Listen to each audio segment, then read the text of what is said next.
Hello, everybody.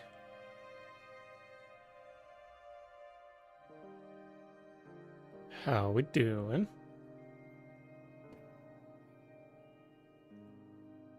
Just realized I should have cleaned out my palette. I'm gonna do that real quick.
What's up, wedding guy?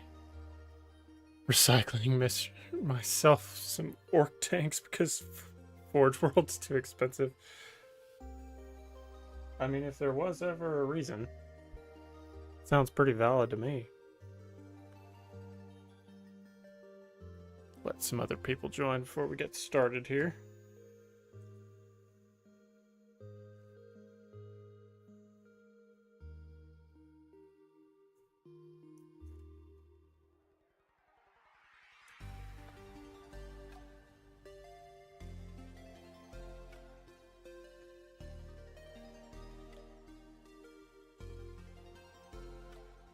Who are the sisters? As in the Sisters of Battles? Sup, Malidus? Contempt or Dread? Very nice. I need to get another Dreadnought. I really want a Leviathan Dreadnought, but I haven't bit the bullet on that yet.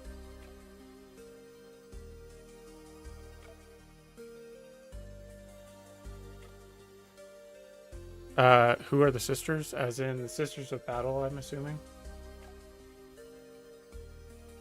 Nuns with guns.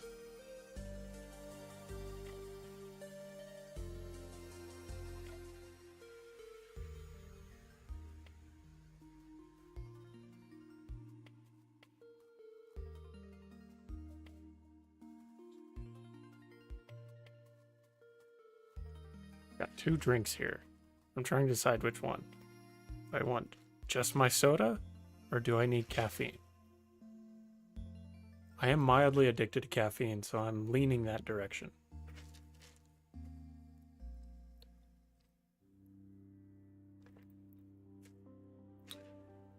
They're called the Adeptus Sororitas, which means Sisters of Battle. Saturnine box is going to eat up my paycheck when it finally drops. Dude, I want a Saturnine so bad. But I kind of want to chaosify it. I just have to figure out the logistics of that.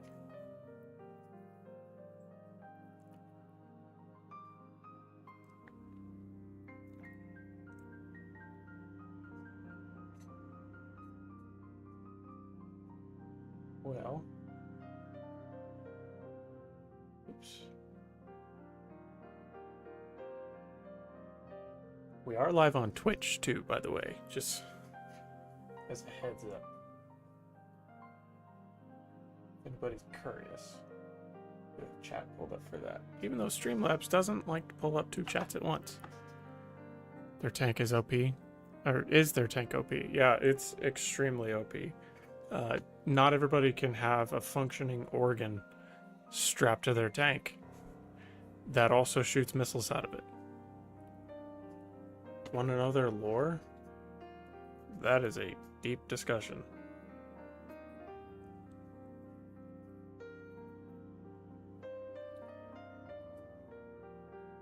Like a very, very deep discussion. One I might have to dedicate myself to making a video about at some point. That probably won't happen until I buy a sister's army. And that may not happen ever. Alright, screw it. We're going caffeine.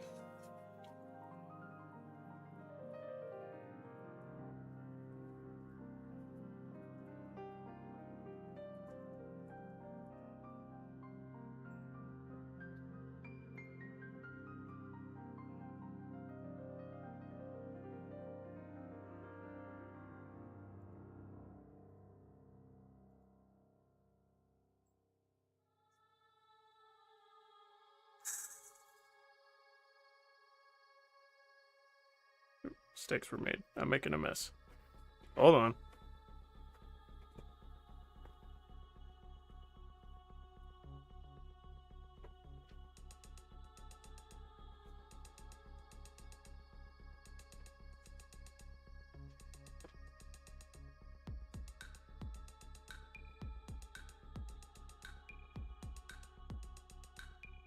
Shook it up. That was a mistake. Usually it's always got a bunch of stuff sitting in the bottom. Do I like Monster? No. No, I do not. I'm kind of a Celsius guy. But tonight, I'm drinking Black Rifle.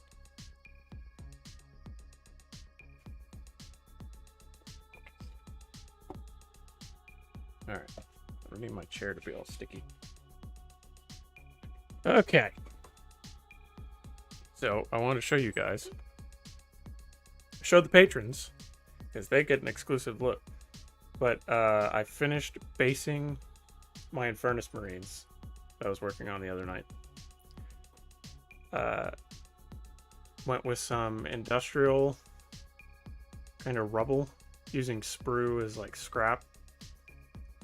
And torn girders and stuff. We'll see how it turns out when I actually get them primed and painted. And then I used I bought a pack of like broken stained glass. And I think it's going to look really well as like broken rockcrete and stuff like that. So there's that. Also, at some point, I wanted to ask you about your setup and meaning to get into content creation for years, but can never figure out the recording and painting process. So it's a long story. I use Streamlabs to stream, obviously, from my PC. I have a webcam set up right now that I have clamped up beneath my 2 lights that I have here to light up my area. I'm not that good at recording because I'm a really bad judge of when to hit record and do a step and when to stop. So it ends up just being one long video and I don't want to deal with it. So I'm probably not the best person to ask about that. I do need to get better because I want to start uploading painting tutorials and stuff like that. But yeah, that's pretty much it. Go through Streamlabs. Set up some configurations. It's not incredibly difficult unless you have terrible internet like I do.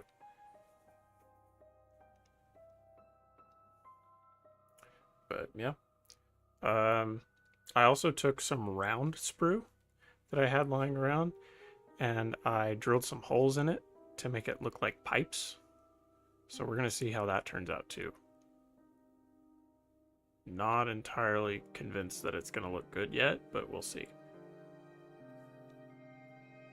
So yeah, I wanted to show you guys that. Pretty proud of it. The stained glass is very heavy though, so the bases have a lot of weight to them, which is a good thing when you're pushing them around the battlefield. But I don't know. I'm kind of happy with it, how it turned out.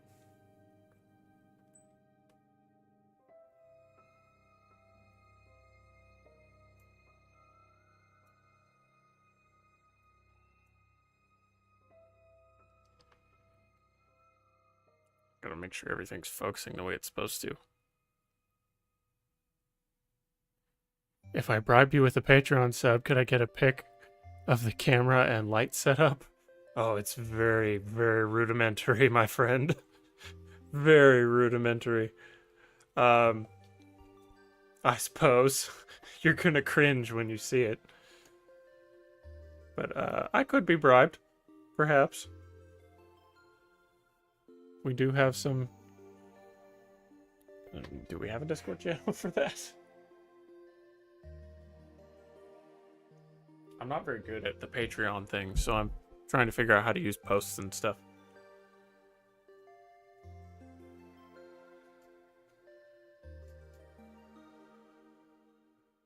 I guess I could start doing some behind-the-scenes stuff. Not that there's really a whole lot to it.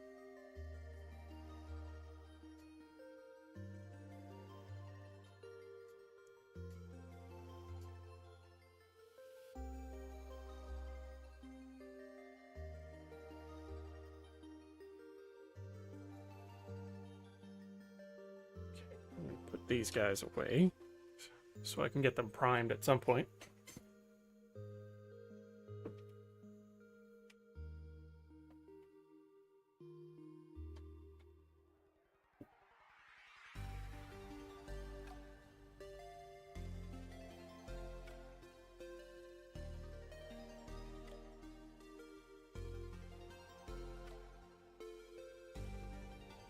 I'm starting to run out of room on my shelf.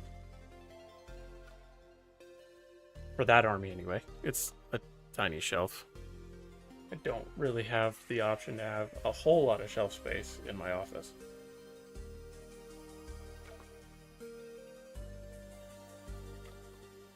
Alright, so, tonight, we're going to be working on this Possessed. Do his armor and see how far we get.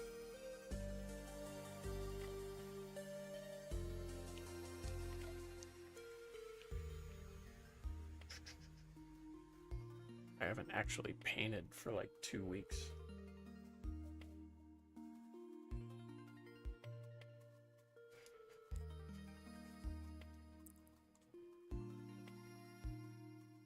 Oh hey, thanks for the sub, Malodus. Imagine that.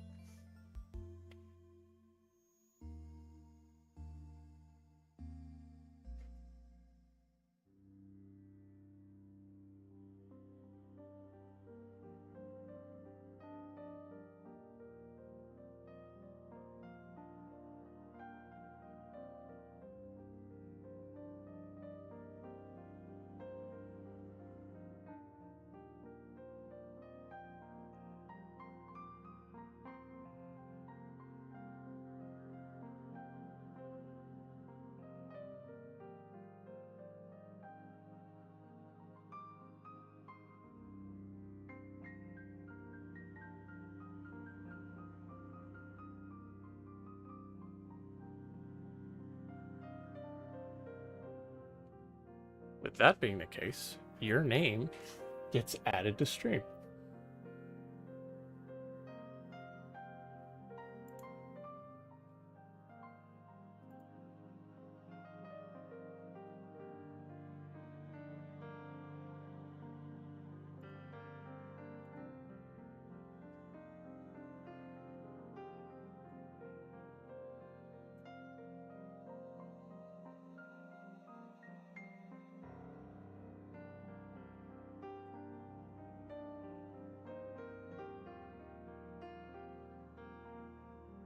Look at you. Spacing looks off. Hang on.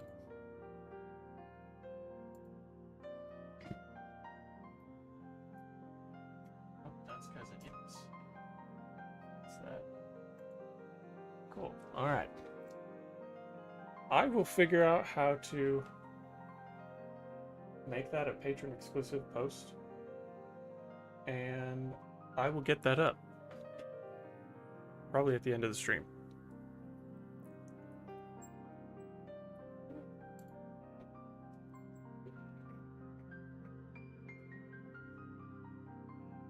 Alright. Let's get to work on this armor.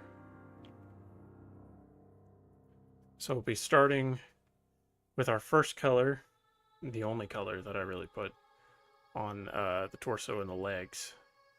And it's Vallejo Luftwaffe uniform, World War II. Even in debt, I still serve.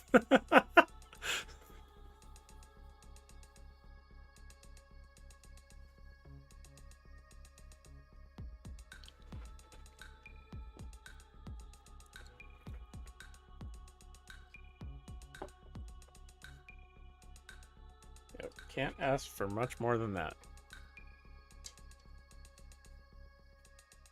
Sup, Rush Div?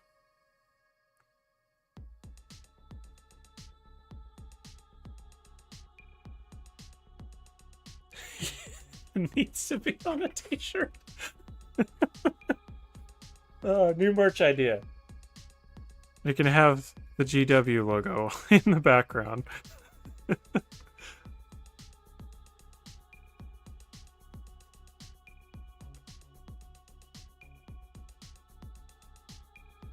This step doesn't have to be particularly clean.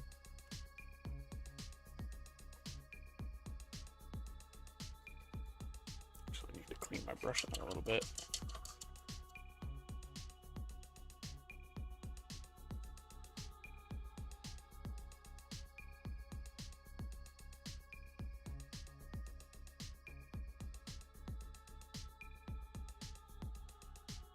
Not much, another Tuesday. Tired, sore, excited for the long weekend ahead. Well, I feel the tired and sore part.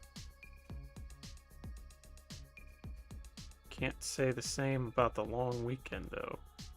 Speaking of long weekends, this Saturday, C1 Raincloud and I will be playing Kill Team live on stream to celebrate reaching 100 subs on the channel.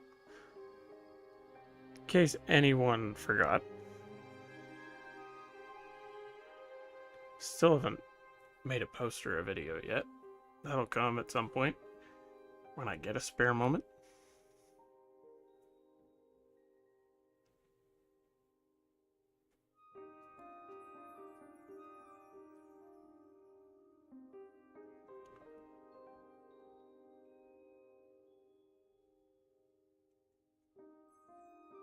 Yeah, definitely feel the soreness. I went to the gym for the first time this morning since Friday.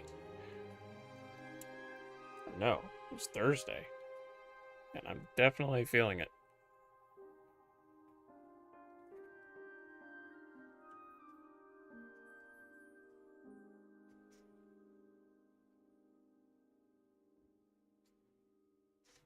And also, you know, work. Work does that to me too. But that's just become a constant, so I don't really think about it anymore.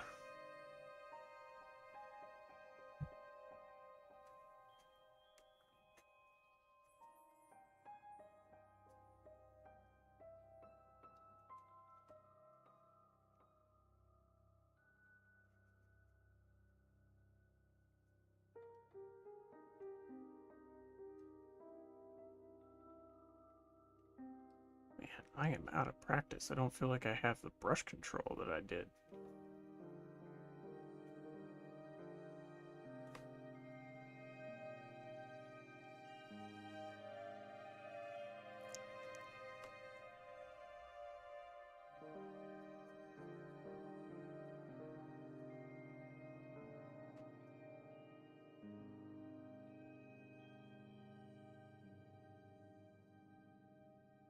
Rocked almost 3 3/4 miles with 30 pounds on my back. Legs and shoulders are feeling it. Okay, I didn't do that.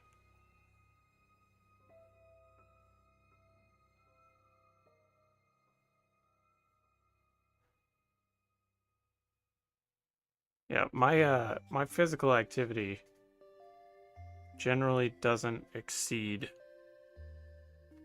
maybe 10 miles on a daily basis.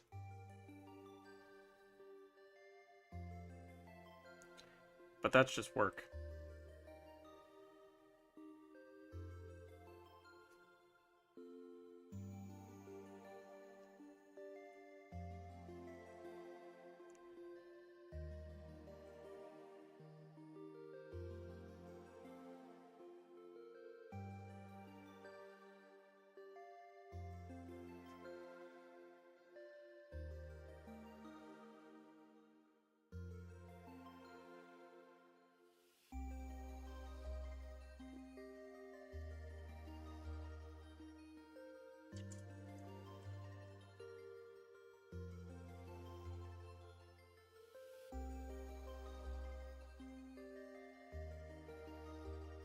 work at a desk all day though, so I have to do a lot more to supplement so I can shed some pudge.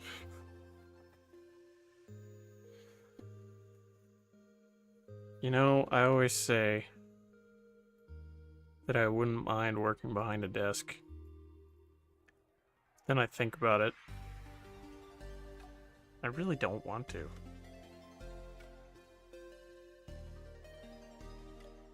I mean, if I was doing this all day, sure. That'd be awesome.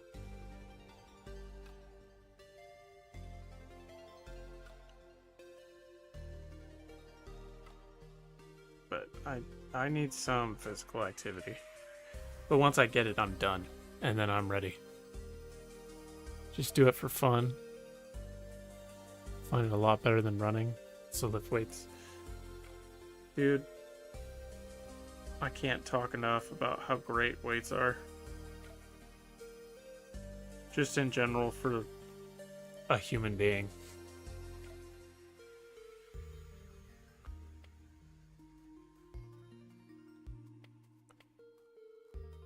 Used to do construction. Nice.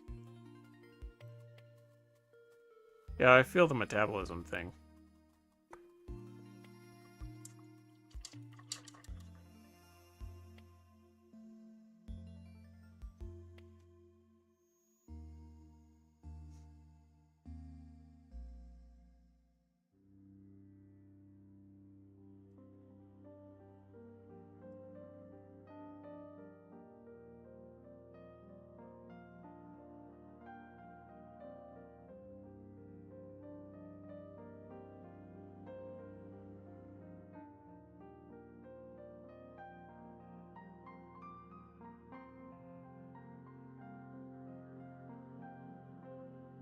And I used to do martial arts a lot when I was in high school, middle school and high school. And I would love to go back to that, but it's way more expensive than going to the gym.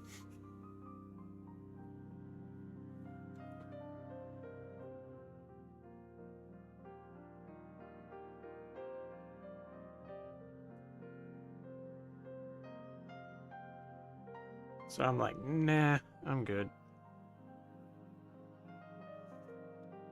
Engineering student, and I have an internship with the government, so I end up sitting for most of the day. I don't know if my back can handle that.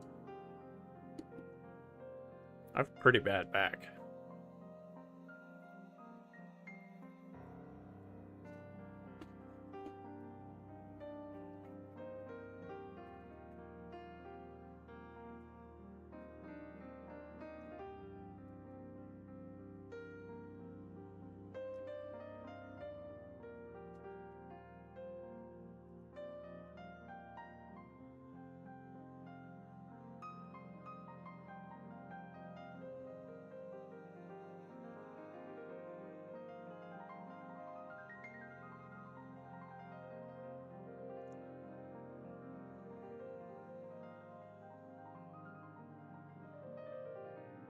But I suppose sitting all day would prime you for painting minis, right? Or does it have the opposite effect and you just want to stop?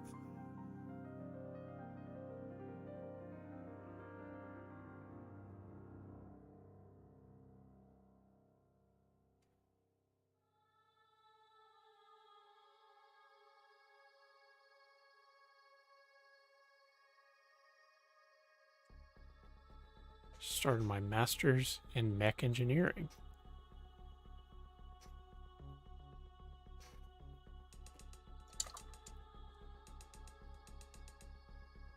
Y'all over here making me feel stupid. I'm a college dropout. I had no desire to finish. I had like 3 semesters left and I was done. I was tapped out. There's a hair on my brush. Unacceptable.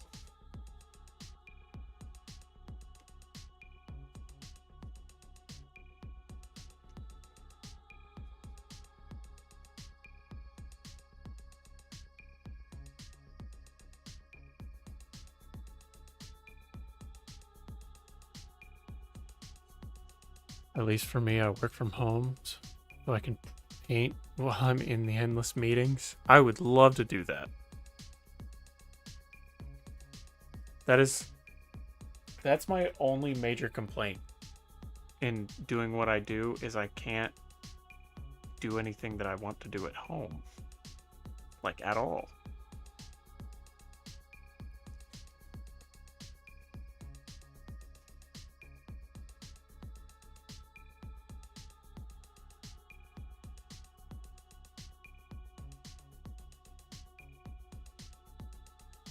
I get a few hours in the evening sometimes, if I'm not busy doing other things.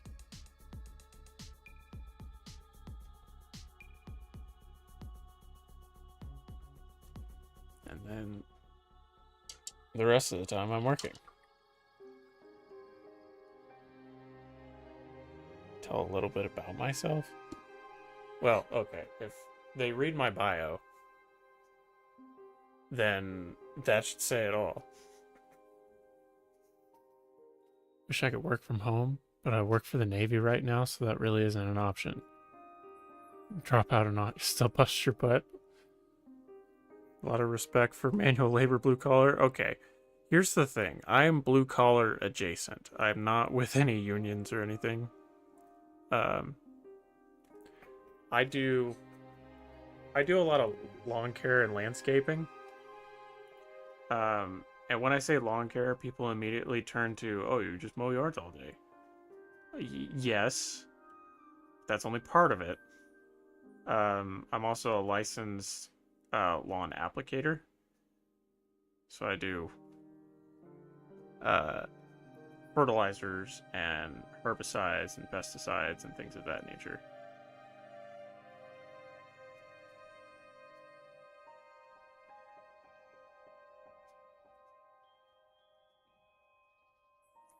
Unfortunately, that requires me to not be at home where I would like to be.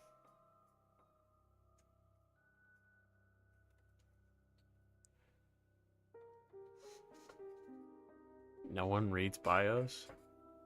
Well, then why are they here? They're not here for my shining personality.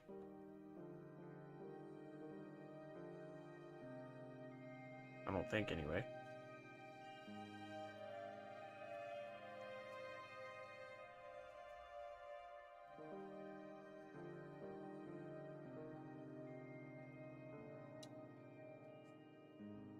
Work for a company or run it? I work for a company, yeah. It's me and kind of two other guys. And we cover 5 counties here in the U.S. I say here in the U.S. I don't know if anyone watching is from the U.K. It's kind of late for that. I think that's why Artifexus isn't here, because he's probably asleep. Because it's like 1 in the morning over there.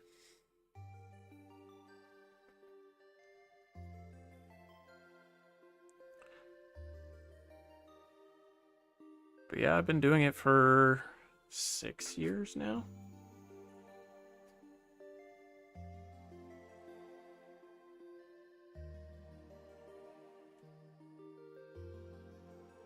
Then the rest of the time, I used to just play a lot of D&D. And then I discovered Warhammer. And now that occupies my entire existence.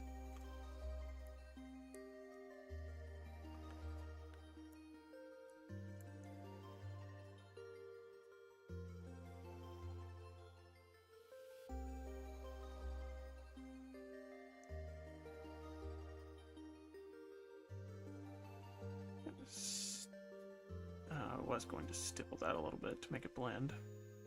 I think this side is the more mutated side, so I can kind of cover a lot of this up.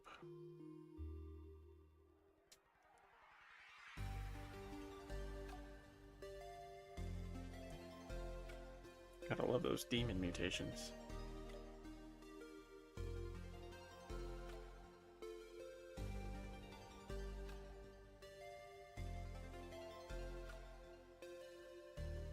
Still cool though. I find running the mower tractor therapeutic for some reason. You would think that until you have to do it for 10 hours a day.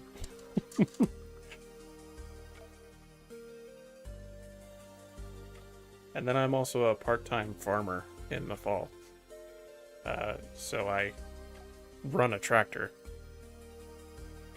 which is going to pose an issue for streaming. I'm going to have to figure that out, or uploading content in general, because I'm going to be busy for 6 to 8 weeks. So I got to figure out how to keep the content alive during that time so the algorithm doesn't crush me. Temps are starting to get pretty killer this time of year. I guess with lawn carrots in the hot months.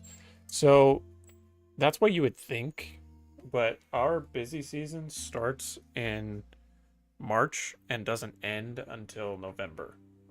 So we only get a 3-month break.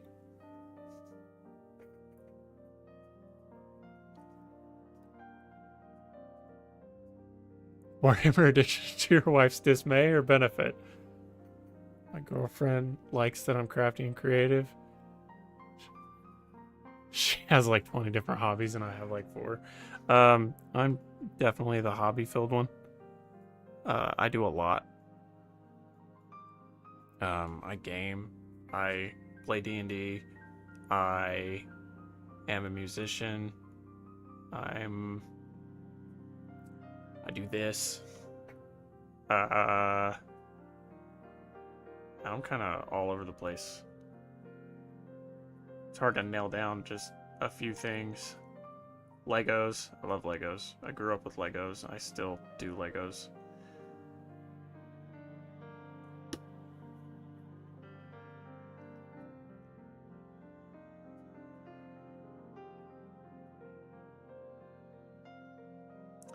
And to answer your other question, she would probably say it's to her dismay. Because when I retreat to my office to go paint, I'm pretty much dead to the world at that point.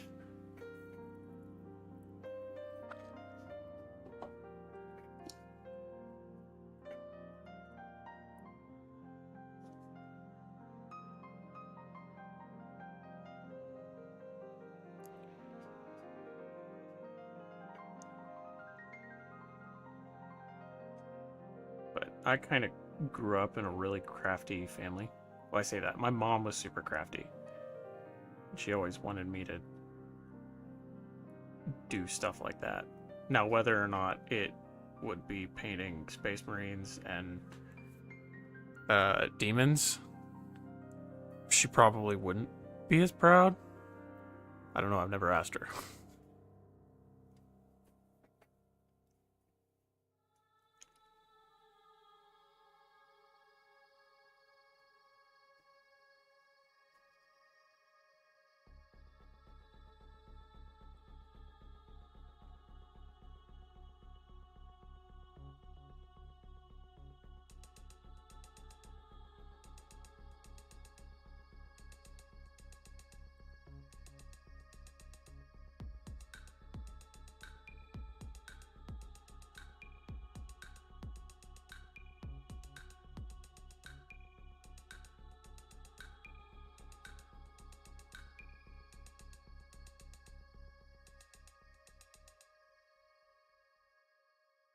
I'm also like a creative writer when it comes to like D&D and stuff. And like I've said it 100 times, but that was the drawing factor to Warhammer for me. I love the setting and I just wanted to be able to create something of my own. At least you have an outlet. That's what matters ultimately. Correct. Whether I can nail down which outlet, that is the question. Sometimes I just switch back and forth willy-nilly. But I will say, Warhammer has been the one constant that I've noticed over the last couple of years that I've been into it. It's been the one thing that's kind of trumped everything else. Like, I tell myself, I want to go do something else, and then I do it for 5 seconds, I'm like, I want to do Warhammer.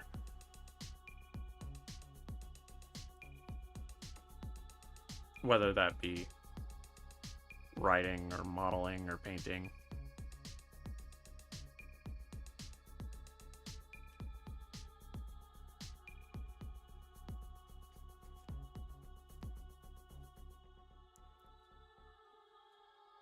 So if you know anybody at GW who's looking for another author, totally kidding. I don't know nearly enough about the lore to be an official GW author.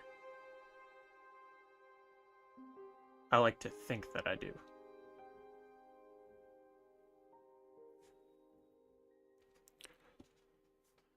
Warhammer is like a fallback for me whenever the other hobbies are too much work. I just paint some little dudes. It's valid. Very, very valid. When you get in that headspace where you're just overwhelmed by absolutely everything, it's easy to sit down and just slap some color on some plastic and be satisfied.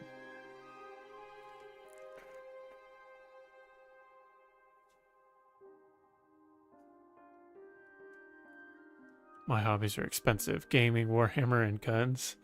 Say that I am a pro college student would be the understatement of this century. Now I'm saving for a ring too. Very expensive hobby.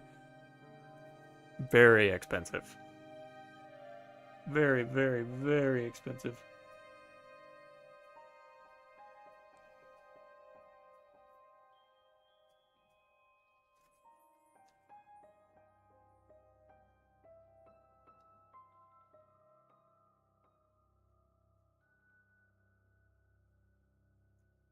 Yep, I know that climb.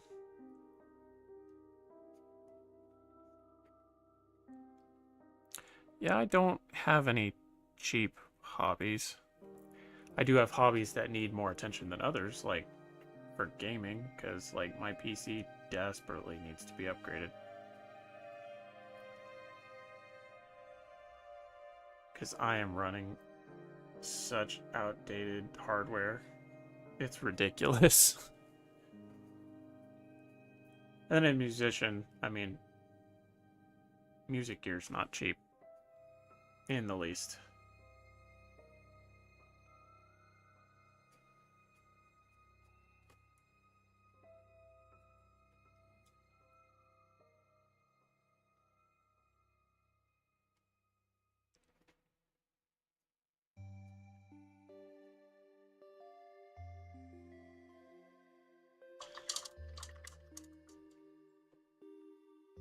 But since I'm not in a band or anything, and I mean, Warhammer exists, it is the most fulfilling. That's for damn sure.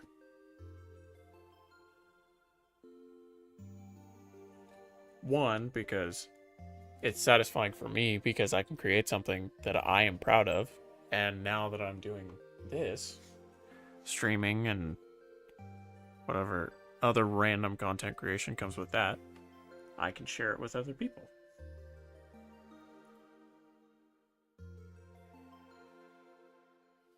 It's one of the joys of homebrewing. It's getting to share it with others.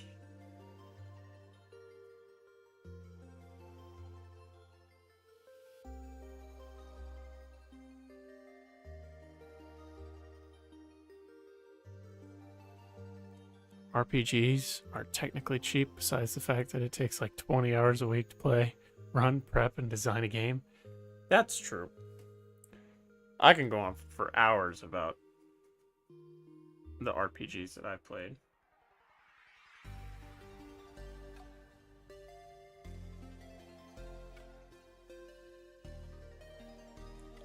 Particularly since I'm a forever DM, so I am the one doing all the preparation.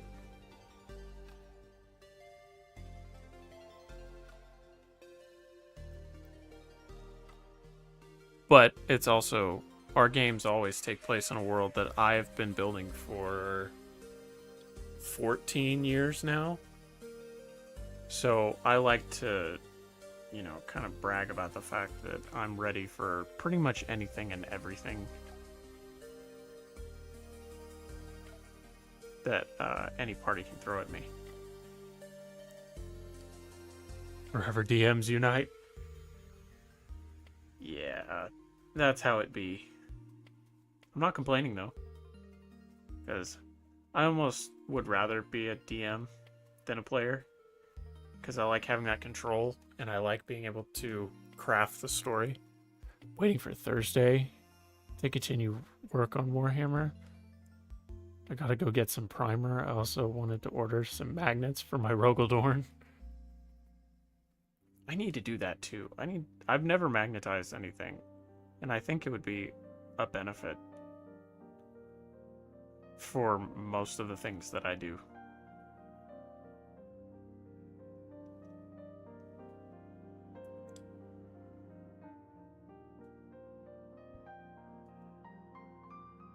Maybe for bigger models. I don't know if I ever get a knight or something. It's on the list. It's a long list. A long, expensive list.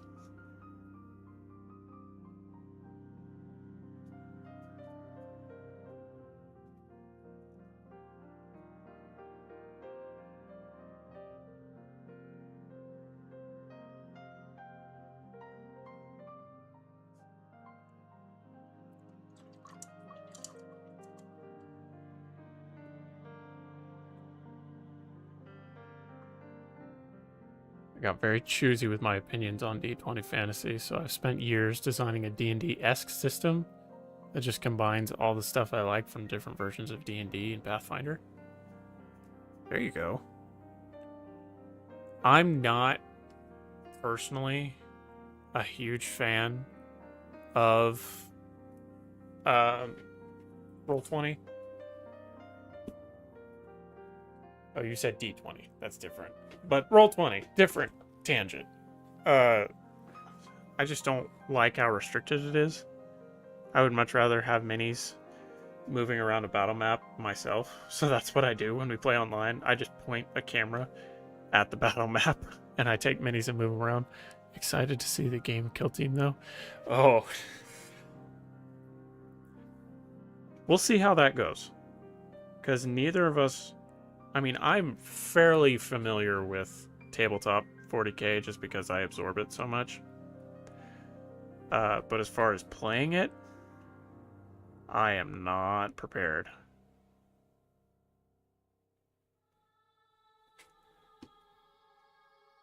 Are the factions for Kill Team chosen yet? They are not. So, probably either tomorrow or Thursday. Actually, it should probably be right now.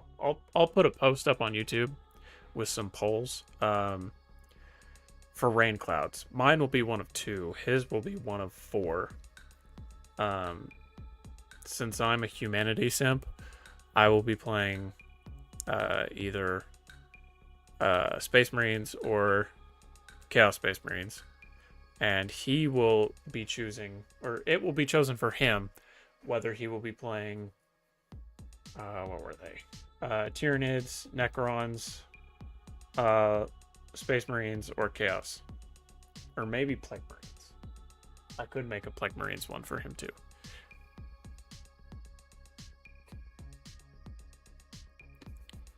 The DM technique is hilarious. I prefer in-person, but use Roll20 for my online games for the battle map. Just trust players to roll on their own. That's what I do. When we play online, I just say, because they're all good friends of mine, so I'm like, yeah, just roll it. I don't care. If you lie to me, maybe it'll make a better story. That's really the only reason we play anyway, is for the narrative. We don't even really care about combat. We will go sessions and sessions and sessions without a glimpse of combat, and it's all RP. But we're a very RP heavy group. But then when we do have combat, almost every time someone goes down or dies. Every time. You want me to play as Kazarkin or Tempestus? I don't have any Astra Militarum models. Also on my list. Because I want to make my homebrew regiment, but I can't justify a home or a horde army.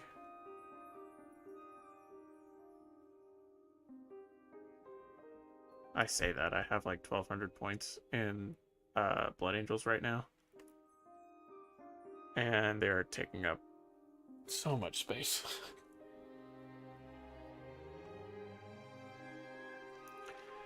But yeah, I'll put a poll up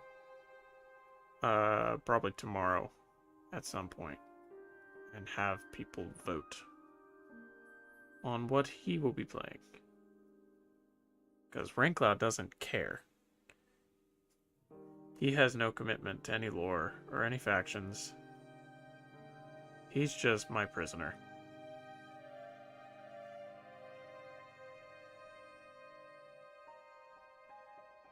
And that's usually the case when it comes to 40k. He's a Star Wars nut. If you guys have ever looked at his channel, that's all his stuff is, just Star Wars.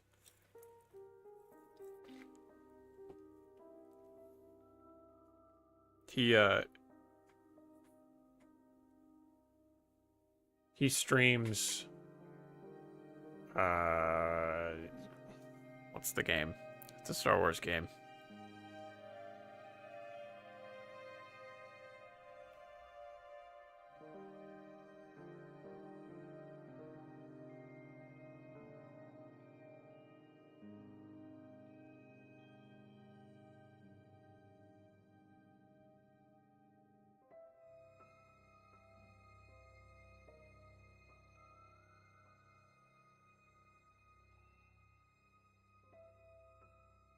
Can't think of it. Sorry, I was answering a text. What's it called? Is it Empire at War? It's the RTS. Anyway, he streams that on his channel.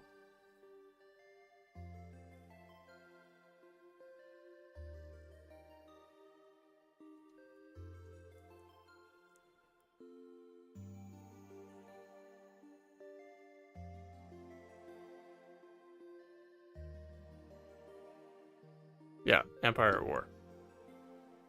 Yeah, he streams that on his channel every Saturday. So, that is worth checking out. And he does a ton of other stuff on the side.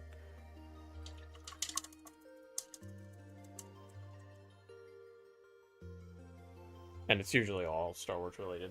He kind of found his niche. We came up in YouTube at the same time. And so I started to deviate to the Warhammer niche, and he went to the Star Wars niche. And we just kind of passively meet in the middle.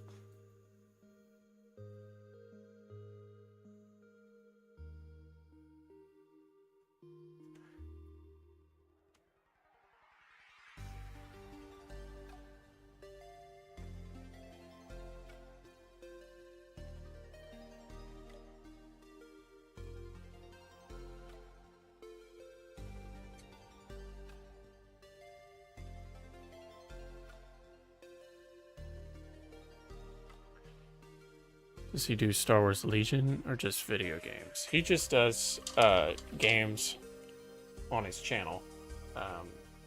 He does a GCW Galactic Civil War LARP event twice a year. That is Airsoft.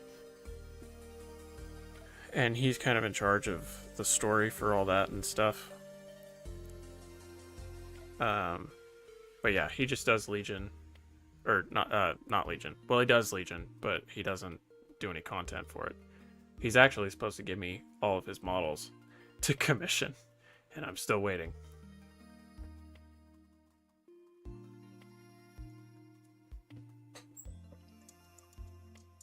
And sometimes he plays Star Wars: The Old Republic, the MMO.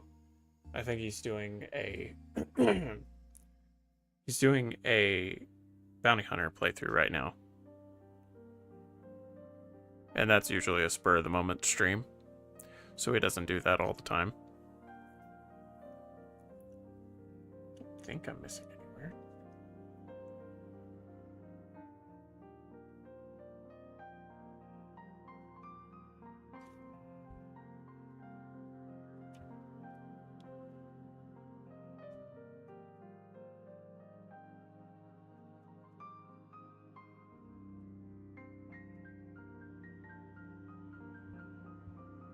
Make sure I get these armor bits good.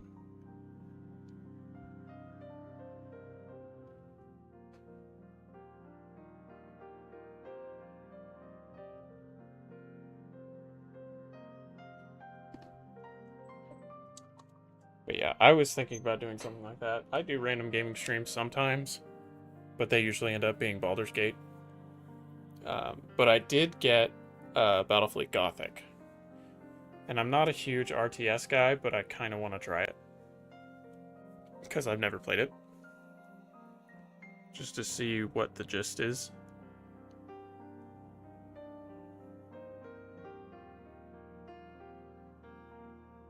Alright, we're going to do these arms now. So we finished our blue. It looks more like a gray on the stream, but it's a slate blue for the armor panels, and then the arms are a green.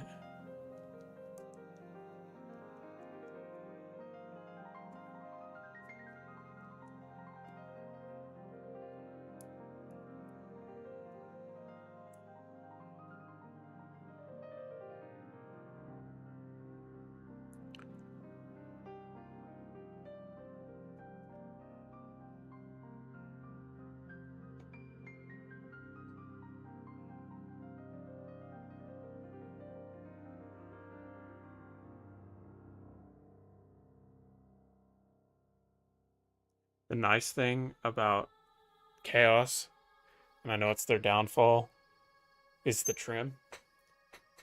But the trim also holds in all of your other colors.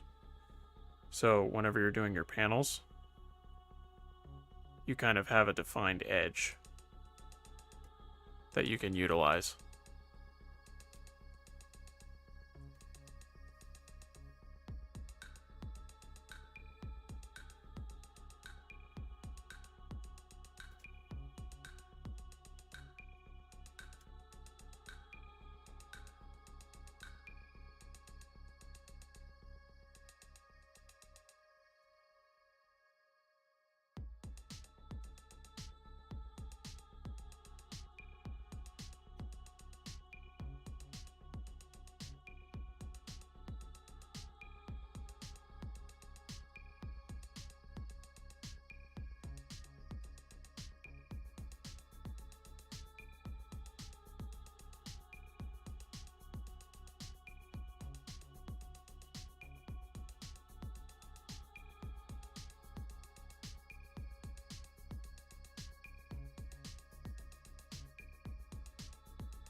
Put some white in there.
Speaking of video games, assuming anyone has played it, what did you guys think of Space Marine 2? Just out of curiosity. The campaign or the multiplayer?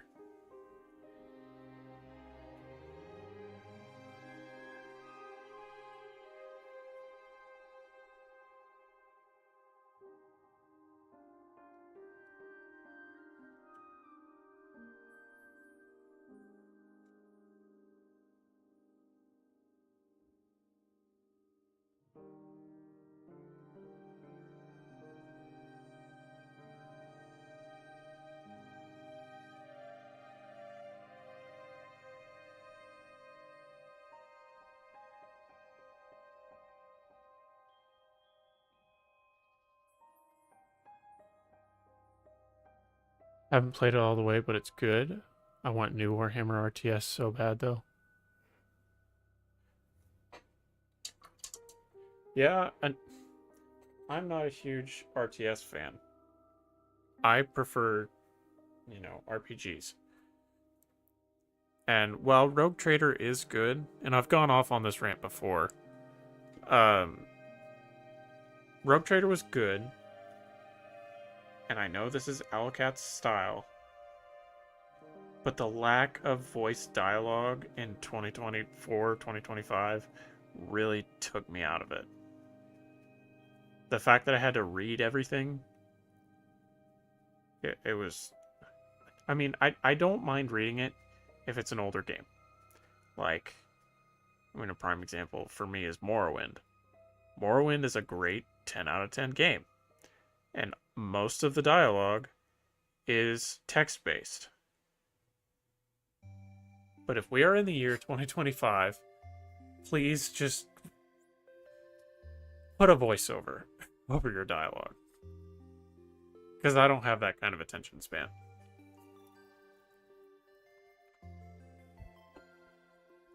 Played a lot the first 3 weeks with friends. A ton of fun. Multiplayer was cool. Actually really liked PvP, which is rare for me.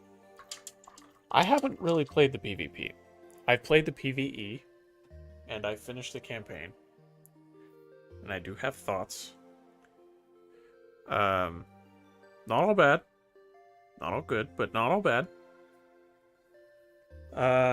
First complaint is Ultramarines. I know Titus is an Ultramarine, and he was the protagonist for the first game, and yada yada yada. Fine. Whatever. But give us more than Ultramarines. Like, at least, even in the first game, the Blood Ravens came in the story. For a brief period. But you at least got to see them. You don't see any other chapter in Space Marine 2. Unless you're playing them in the PvP or PvE. My second complaint, the campaign was too short. It was a great campaign. I needed more time. I wanted to see more. I wanted to experience more. And I guess they were trying to compensate for that with the PvE.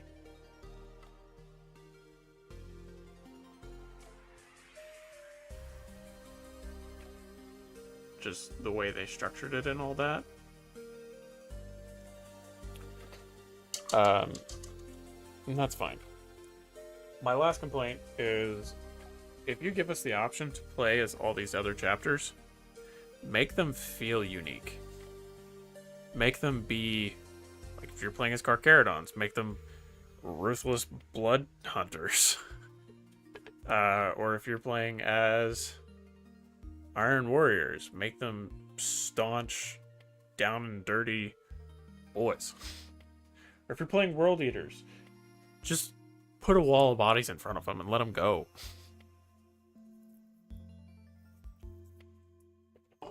I would just like a little bit more of a narrative approach. But that's also just my addiction to narrative.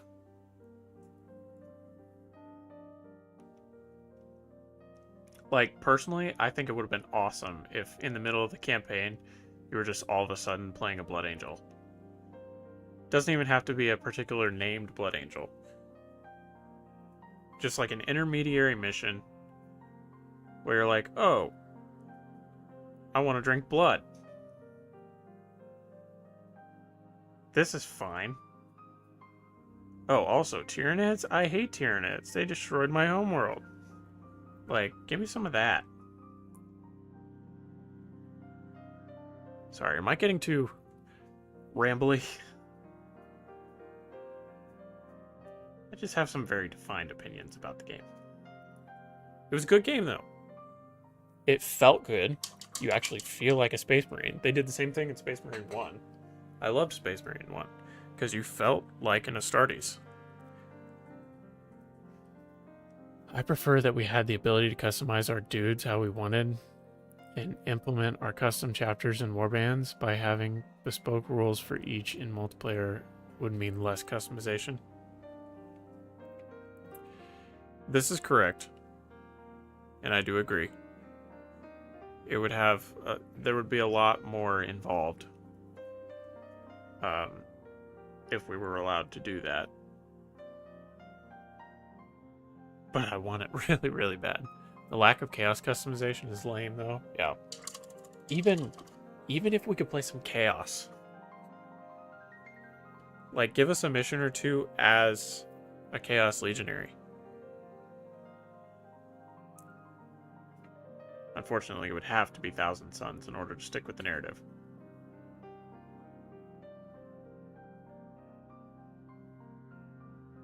But that would be okay. Because at least you would have a little more variety.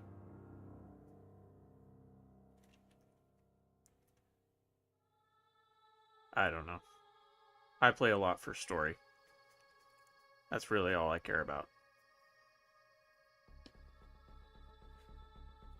I get they couldn't bring in any other major chapters because a lot of them are already occupied, or it would have had to have been a whole nother event that they would have had to canonize for a whole nother faction, and they just probably didn't want to deal with that. But even a successor chapter, like, give me some Iron Snakes or something if you want to stick with Ultramarines.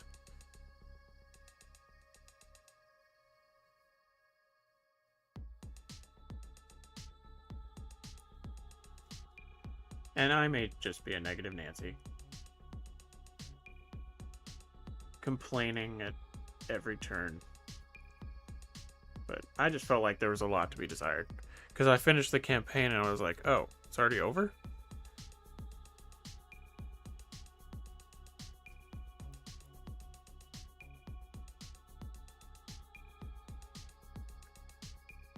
Or bring in the Blood Ravens again. I love the Blood Ravens. And not just because of Dawn of War. Because like I said, I'm not an RTS guy. But I love the Blood Ravens lore, and I love their aesthetic. And I would have loved to see them come back for some undisclosed reason. We still don't know why they were at Graia, do we?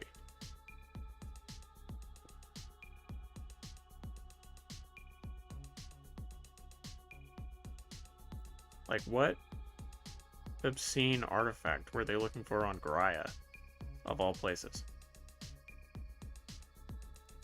Or did I miss it and I just need to go through and play it again?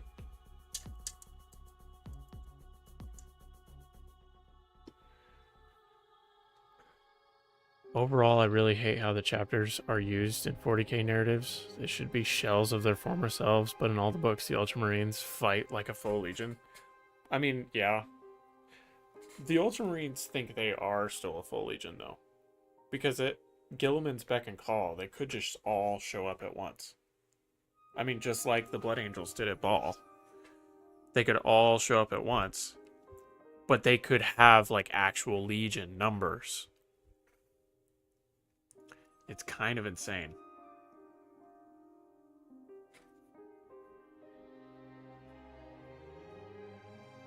And I'm not an Ultramarines fan. Gotta say it. Gilliman's cool. I like Gilliman. Even 30k Gilliman, I liked him. He was an interesting, compelling character. And he still is. Even more so now. But the Ultramarines.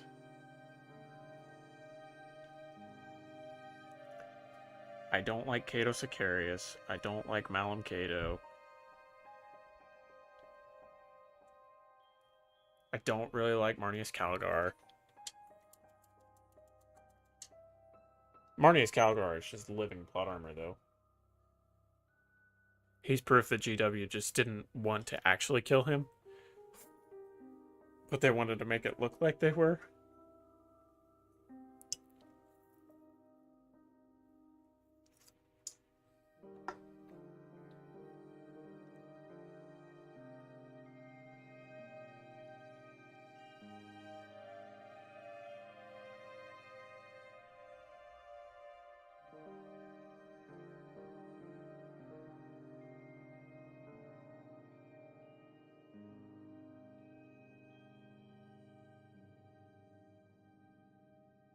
I'm also a Blood Angels boy. My passion for Sanguinius beats all. And Dante. I love Dante. Mephiston's okay.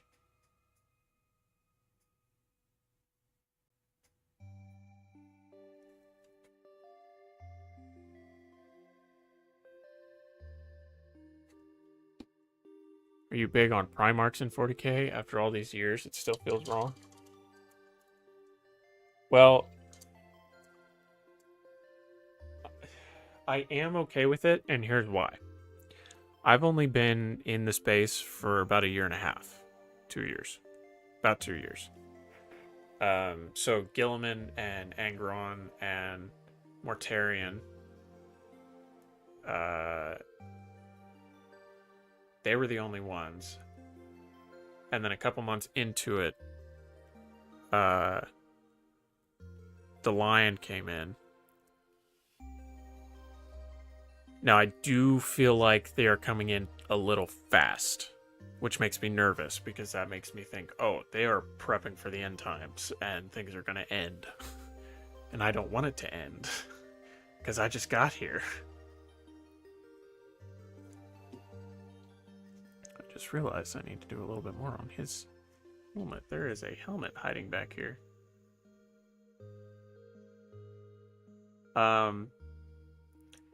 Gilliman makes sense. I like it. I like the way that he was brought in, and I like that he's dealing with ultra depression because of the current state of things. The Lion, I like that he is in, and he's not sure what's going on. The Chaos Primarchs, though, they feel a little bit forced, in my opinion. Angron, I mean, Angron is Angron, but I don't really see him needing to lead the World Eaters. I feel like Karn is doing a pretty good job of that on his own. Warhammer is a couple $100 million business. They won't end it. Which brings me hope, because I don't want it to end. Now, if they bring back dead Primarchs, then I'll have a problem. Because if you kill off a character and then bring them back, it doesn't mean anything. Their death means nothing. And I don't really aspire to the whole Ferrus Manus is the Legion of the Damned theory. I think Ferrus Manus needs to be dead. His soul can still be in the warp, but I think he needs to stay dead. Same with Sanguinius. Sanguinius needs to stay dead, because that gives the Blood Angels something to fight for. Besides the Emperor, of course.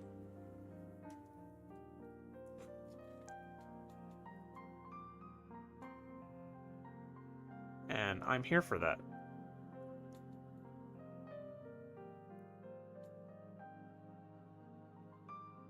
I think we're ready for trim now. Oh boy, we're all ready for trim. Okay. I don't know how to feel about Fulgrim coming back, because I don't really think anyone knows how it's happening yet, or why it's happening. The Chaos Primarchs, I mean, they're already a constant, so I don't feel like officially bringing them back is necessary. I feel like if they are to be back, it doesn't have to be as a narrative, or as narratively important as the Loyalist Primarchs. So they could have dumped all of the Chaos Primarchs at once, and I don't think it would have made a difference. Personally. I would love to see Perturabo. I want to see an Iron Warrior supplement, and you'd be able to run him, because then I would be able to run him with these guys, because they're part Iron Warriors. Kind of. Kind of.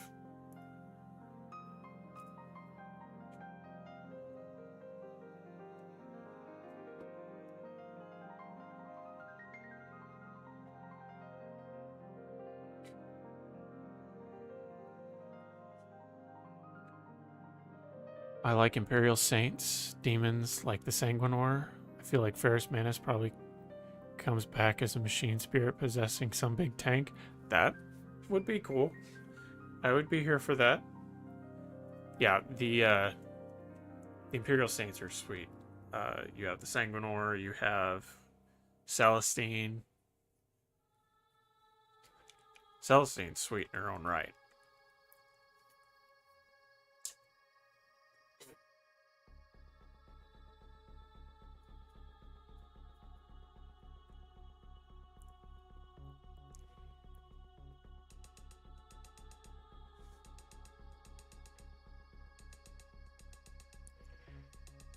And if my Blood Angels weren't a successor, I would actually be able to run the Sanguinor, but the Sanguinor only appears to the Blood Angels, which makes me sad. But I guess it's fine. In the meta, I could. But I don't like the meta. I like the narrative. That's what brings me joy.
Hey, the man's here! Sanguinor is dope, though. I think it'd be fine for him to show up for Blood Angel successors. Maybe help to keep Blood Angel. Maybe it's to help the Blood Angels indirectly. Could be. I actually looked it up, and all of the iterations of the Sanguinor, all the references of it, only showed up to Blood Angels. Rules-wise and narrative-wise, if you're getting to the Red Thirst and the Black Rage, I'd say Sangi probably could look after you. This is true. He did look after Dante.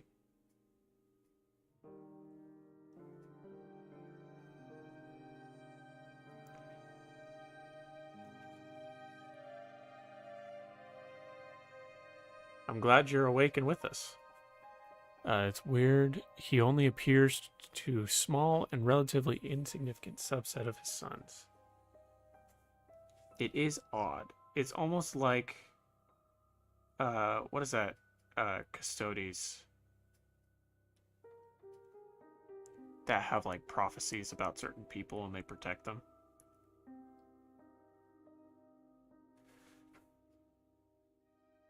Because they protected like Helbrecht.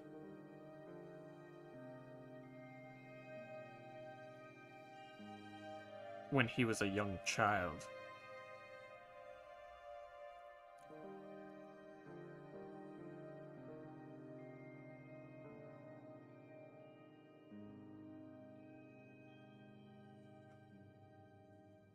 Sanguinor kept all the receipts, judging from his model.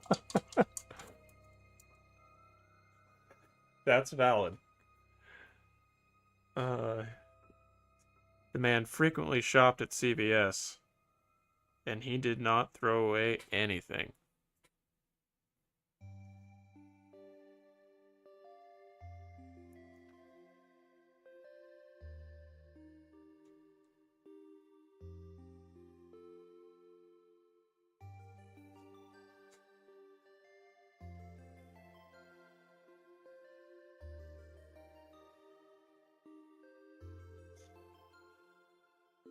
It's almost like GW doesn't care about anyone but the main chapters.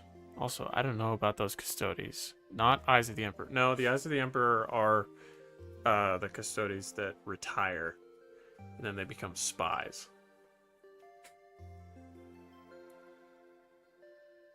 I forget what they're called.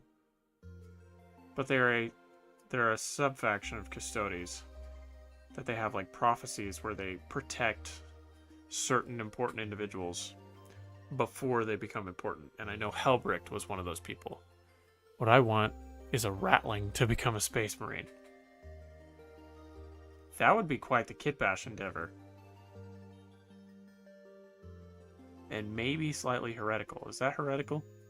I feel like that's pretty heretical. Once we get Space Skaven, maybe it'll become a possibility.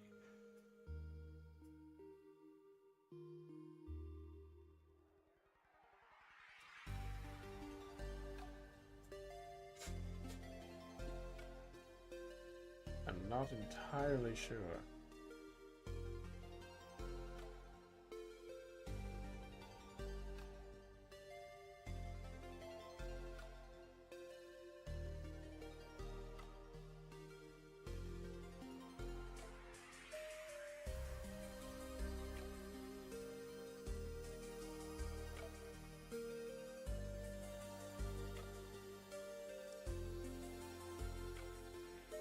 He evolves to be 5'11". He'd be doing pretty well for himself then.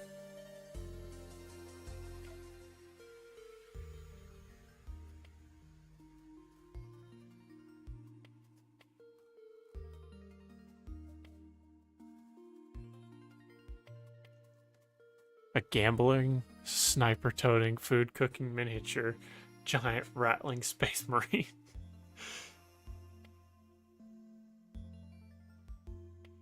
I feel like that's a homebrew chapter in the making. I think you've got something there. I won't make it, but someone will.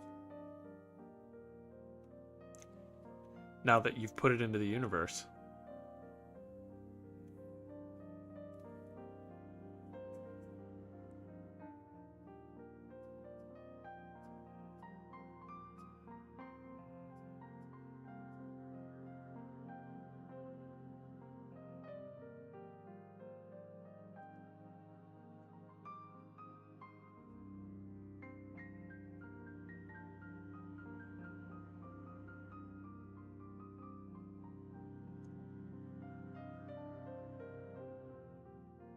These nooks are a pain.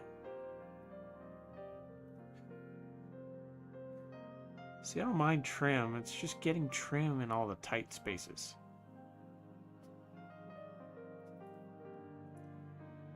But I've also never painted the hell that is Thousand Suns.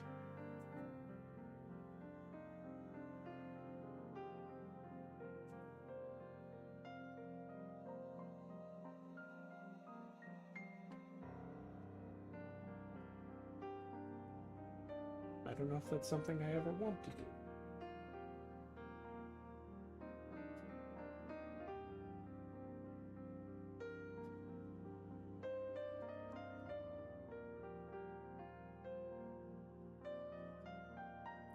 Rattling Space Marine just makes me think of Votan with better food, a bit of extra hair.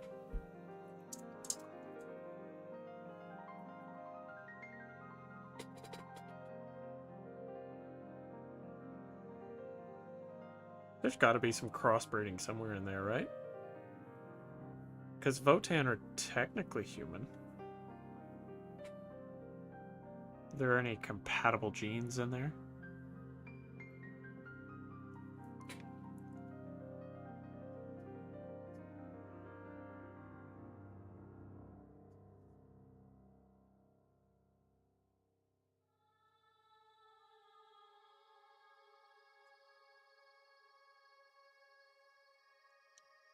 But I also don't know necessarily how ratlings reproduce.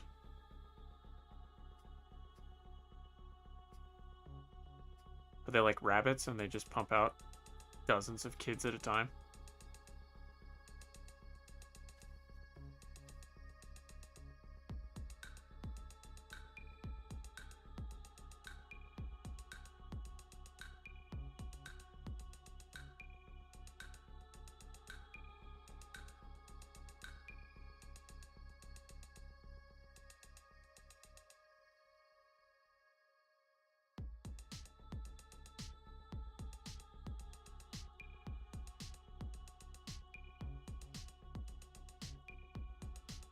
I mean, they're all just weird humans. I believe they are.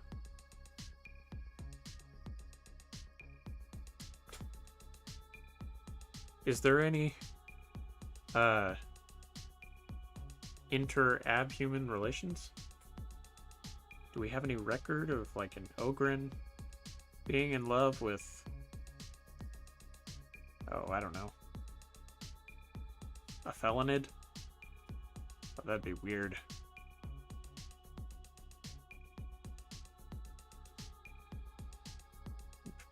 The Asher Militarum would just have a bunch of giant cat people walking around. I don't know if they're ready for that.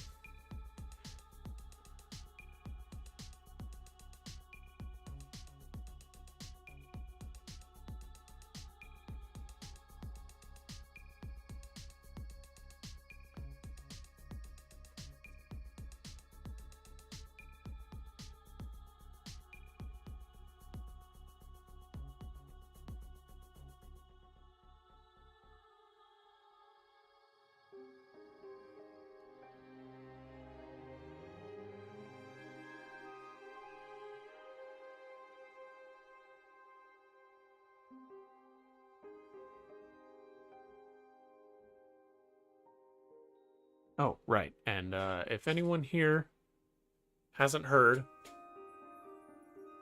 don't know how many viewers we have right now. This Saturday, C1 Raincloud and I will be having a friendly game of Kill Team to celebrate reaching 100 subscribers on the channel.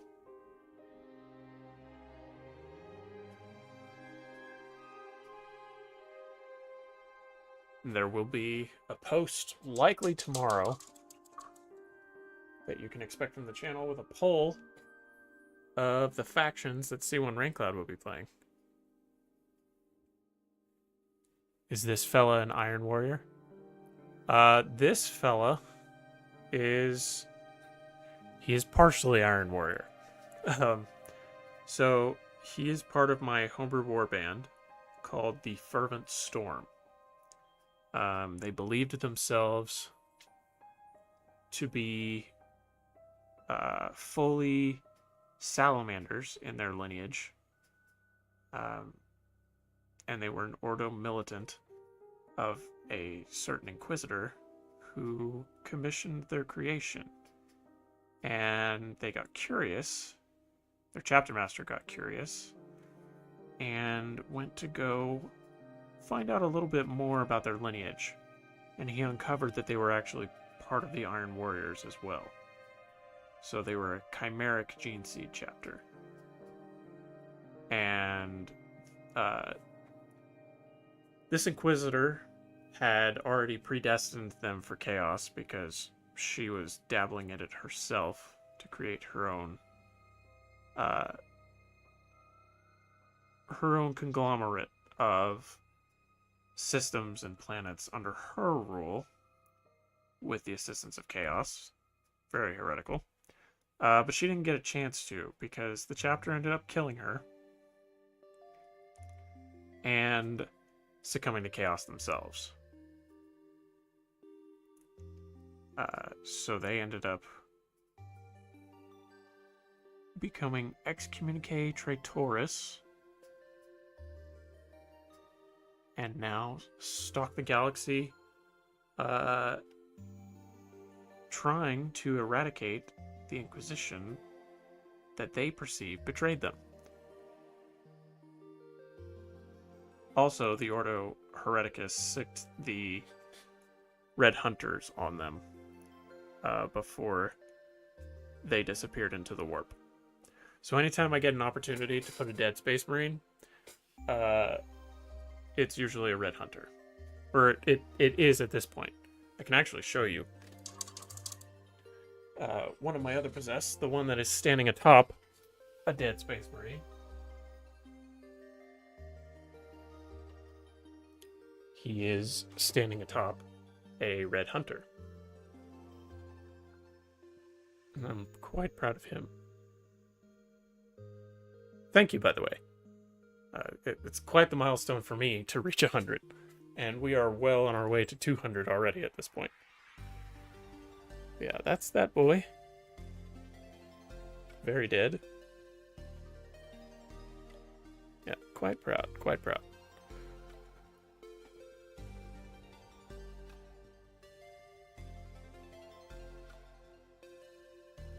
Once we hit 200, Raincloud and I will be playing a 1,000 point incursion game of 10th edition.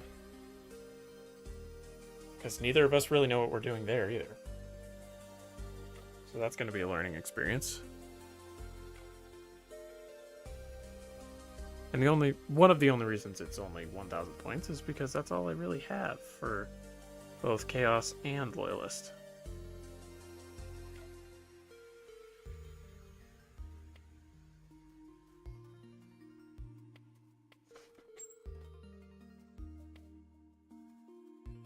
Well, thank you. I am doing my darndest. I've only been in the hobby about... keep having to do the math. It's been about 1.5 years since I started the hobby. I've been into the lore for about 2 years. But the hobby alone has been about 1.5 years, and it's been quite the learning experience.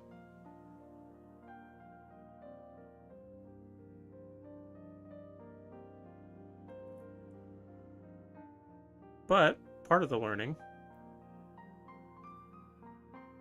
has been from yourself, which I'm quite thankful for.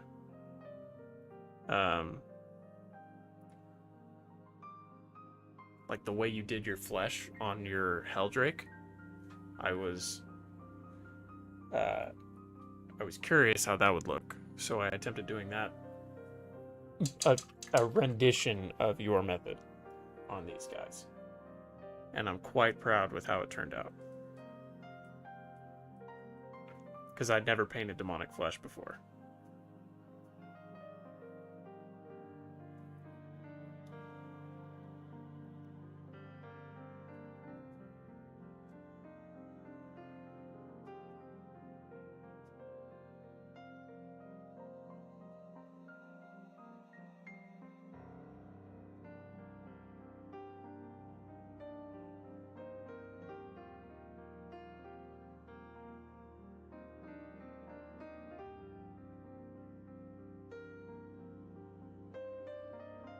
Been painting for a very similar amount of time. I've only done it maybe a couple of months longer than yourself. We're along the same track then. My time doesn't always allow it though. But my ADHD usually ends up taking over, which is why I have so many homebrew armies. I have 4 that have actual armies being assembled, but in total homebrews I have 7 that I would like to start painting.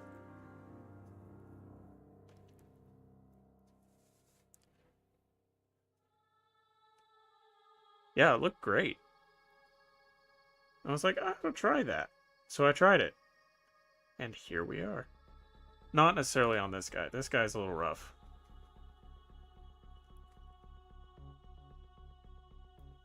Not my proudest attempt on him, but I ended up going with a base coat of like a minty green. And then I went over it with like a fleshy pink. And then I washed it with Berserker Bloodshade. And it ended up looking pretty sweet.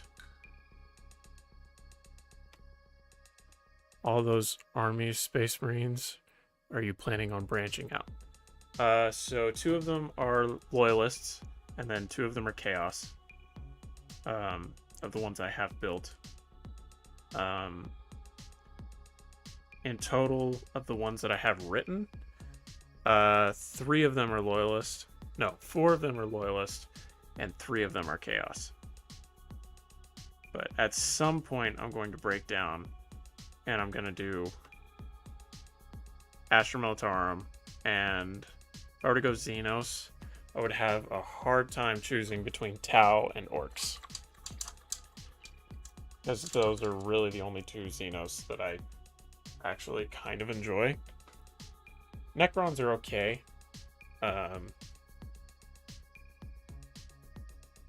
And if you know me at all, I absolutely loathe the existence of the Eldar.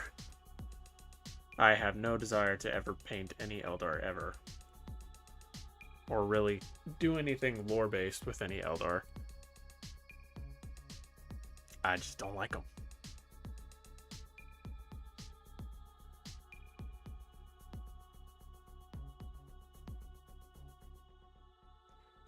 But yeah, I started painting probably around November of 2023. And I started getting into the lore probably August.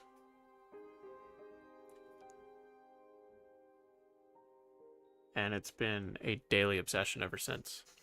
If you're gonna put your work into YouTube for the world to see, you'll find yourself improving very quickly under public scrutiny. Also, what got you into the world of 40k to begin with? That, my friend, is an excellent question. I still can't quite pinpoint it. I think it was one of the many interviews with Henry Cavill. Because I'd heard about it, like, through the grapevine. I knew that it was something that existed, and I knew that the lore was very, very, very daunting. And I was at work one day and I was listening to podcasts and I was like, you know what? I'm going to try it. I'm just going to see what it's about. If I hate it, I hate it. And if I don't, then I don't. And we'll see where it goes from there. And now, 2 years later, it's a forever addiction. So I can probably blame Cavill for it. He's not the reason I maintain the addiction, but he's definitely the reason I got into it.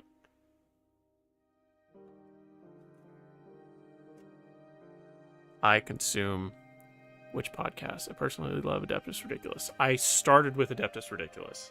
I binged it all the way up until the current point, and then I started it over. I'm actually in the midst of starting it over right now.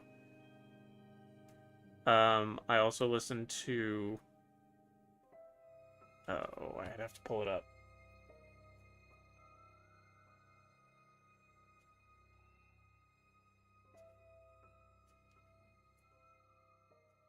Let's see.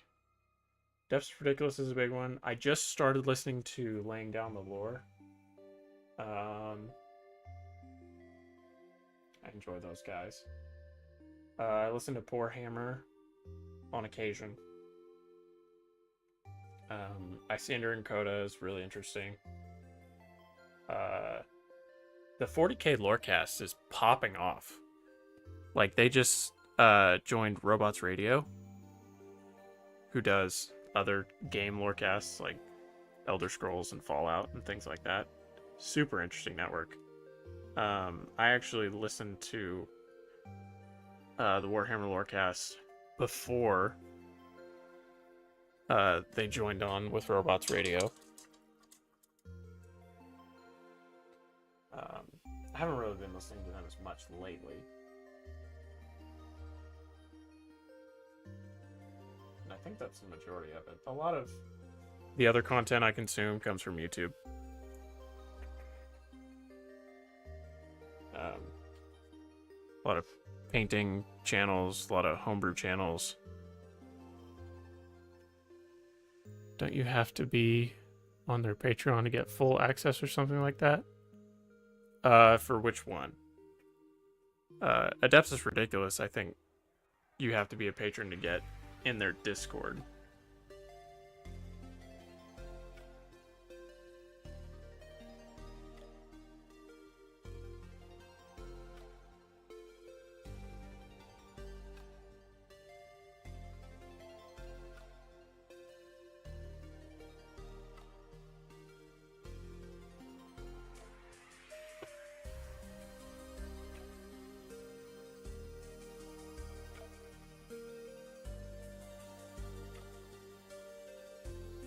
I have noticed as of recently, though, even though I'm an avid homebrewer, that there aren't really that many homebrew channels or channels that do homebrew stuff. The only one I can really find is Astartes Anonymous. I had a 40k lore channel of my own, but it was a crowded market, took so much work for little returns. Yeah, it's a very saturated niche. I thought about doing it, and I attempted it. I did one lore short for the Blood Ravens, and it was a lot of work. I don't think it's my best performing short, but it got a good amount of views for the size of my channel. Yeah, it's sitting at 627. I swore Robots Radio moved like the first 50 episodes of their Elder Scrolls podcast at Patreon or something like that. Yeah, so he put the original episodes on Patreon, but they're still doing episodes since he got his co-host. And those are going up on listening platforms.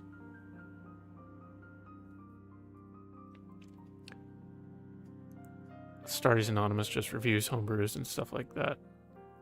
Haven't seen any other stuff. So they've actually been getting a lot into lore content lately. Which is fine, but like Artie said, it's kind of a saturated market. Because you can get lore for stuff pretty much anywhere. They do have some cool voice acting stuff, like what Amber King does. So that makes it a little interesting. But I much prefer their homebrew content. I have all of their homebrew videos in a playlist for myself, for my own use. Anytime I forget how to do something homebrew related.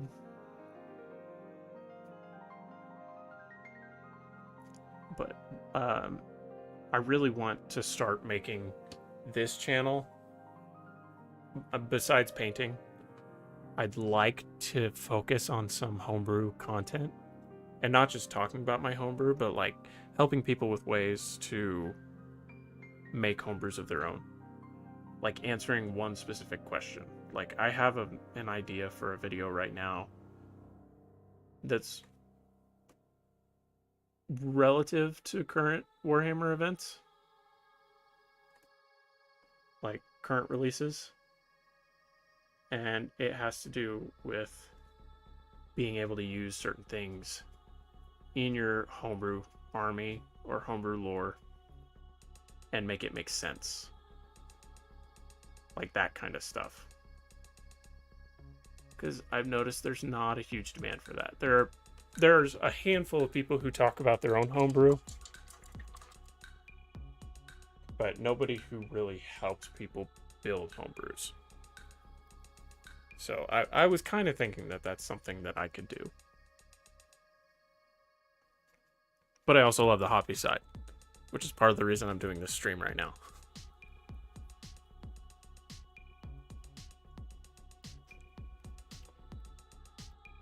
Putting my content creator hat on for a second. You have a pretty good quality mic by the sound of it. I think good quality sound and voice is the most important aspect for a YouTube channel, so nice one. Yeah, I do have a fairly decent mic. I bought it for vocal recording back when I was in a band. I may be biased though, I'm a voice actor, but you know, I thought for some reason that you had the voice of a voice actor, because you're very sultry, sir. Your voice carries well. And it does very good things. That was not meant to sound odd. It came out very odd. And I do apologize. But I also don't. Yeah, I'm a musician and a sound guy, so sound is very important to me. So I have a good mic and a good interface. I like to keep things sounding good. Sound to me is like 80% of the battle. And then the rest is just time consuming, especially when it comes to videos and stuff.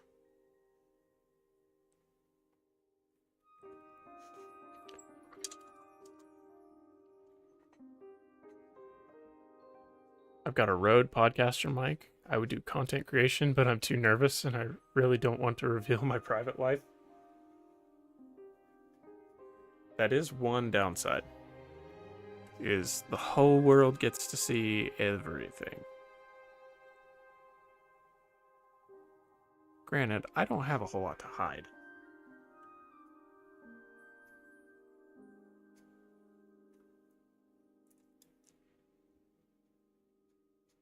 I'm not really active on most social medias and things of that nature, so that's not really a huge concern for me.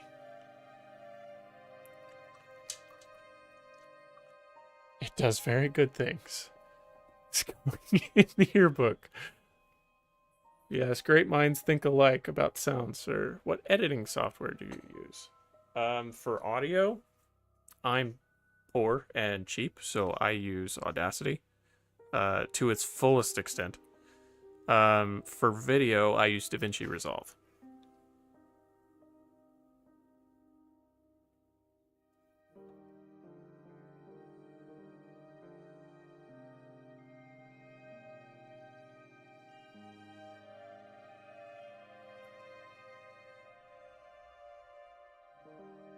And then the rest comes down to me having enough time.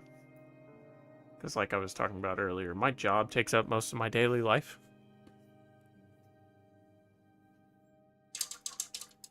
And then I have a family too, so that takes up the rest of it. So I have this time right here that I can kind of set aside to do stuff like this. And then everything else is pretty intermittent. So I don't always have a lot of opportunity to dedicate to the content creation realm. But this is nice because when I'm streaming, I don't really have to do a whole lot. And my Patreon reflects that. That's why all of my memberships are very, very simple. So I set the bar low. But once I finish a model or a unit, I'll make a short. And then those generally perform very well. Our Warpsmith that we did last week is sitting at 1.6k views, which is awesome.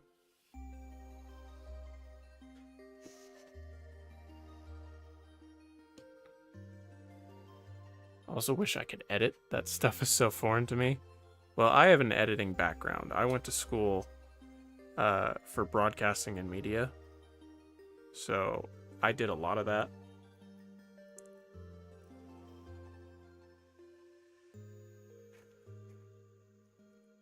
So I had a little bit of a leg up there, which I'm very thankful for.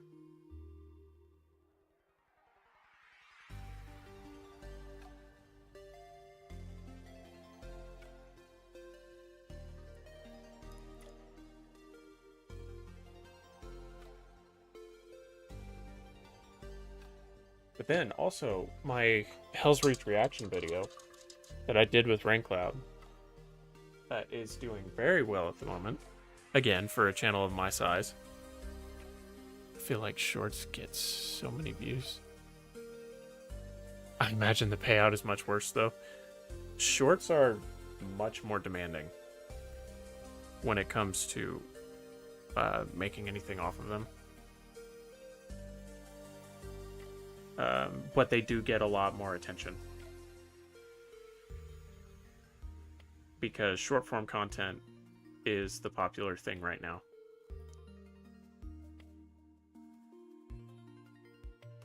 But my Hell's Reach video is doing great. So I've thought about kidnapping Raincloud and doing some more reaction stuff. But you have to be careful with that because you don't want GW to end up being like, hey, stop using our content. But that's a pretty easy thing to skirt around as long as you're not using official GW content. Especially if it's on Warhammer Plus. Time is my most precious resource too. It is not very abundant, that is for sure.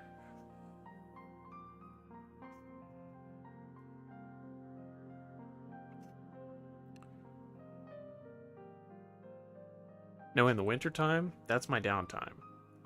So I'm not working nearly as much, and I can spend a lot more time painting, which means I can spend a lot more time making content, which will be great. That's only 3 months out of the year. So I gotta figure out what to do the rest of the time. Again, I think a Space King reaction would be so worth it. Oh, Raincloud would die watching Space King.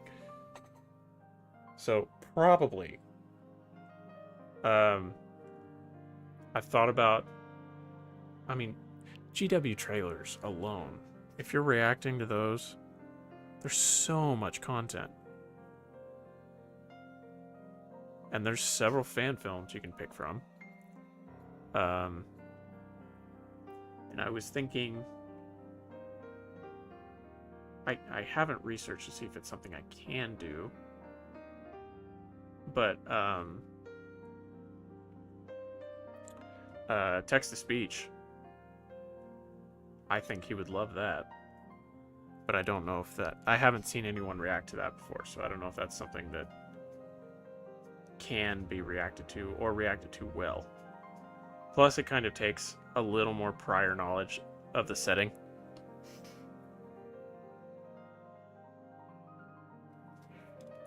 Which he doesn't have, because the only knowledge he really has is what he knows because I've trapped him and then bombarded him with information.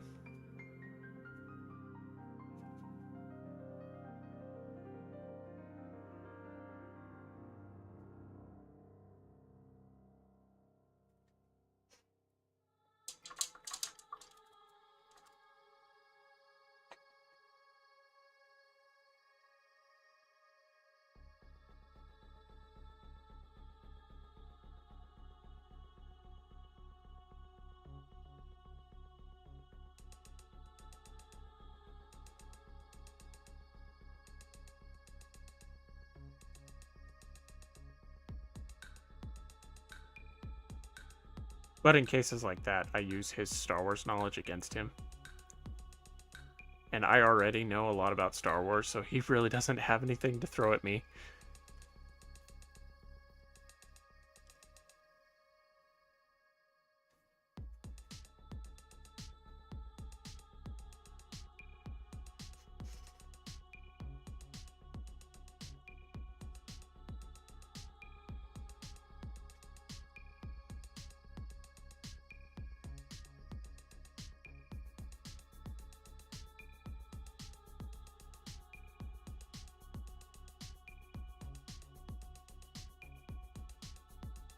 Very nice, Melodis. Looking at your Discord. DM. Message. Thing. Words. I don't know if the caffeine's kicked in. I just realized that this year marks me being a 40k nerd for 22 years. But you've got me beaten by a long shot. 22 years. So you've seen a lot. I am not worthy.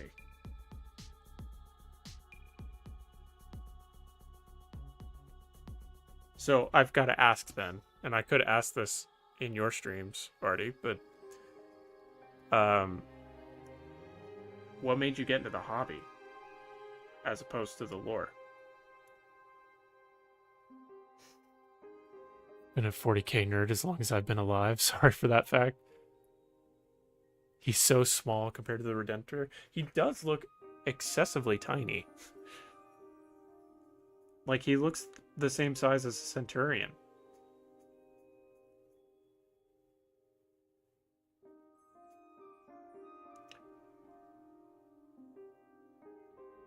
that may be sacrilegious. Don't tell Paula's bad at stuff.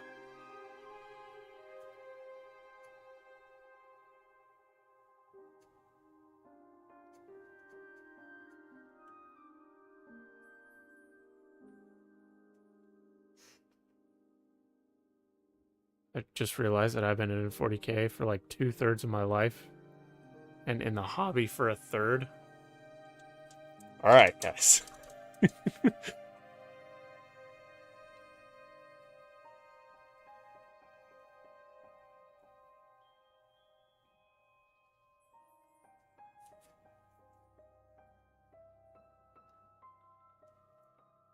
You're gonna make me do math.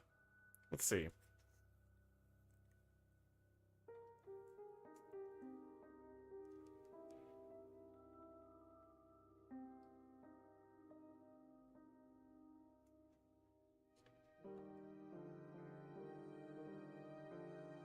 I've been in the hobby for 1/13th. I think that's right. That math is mathing.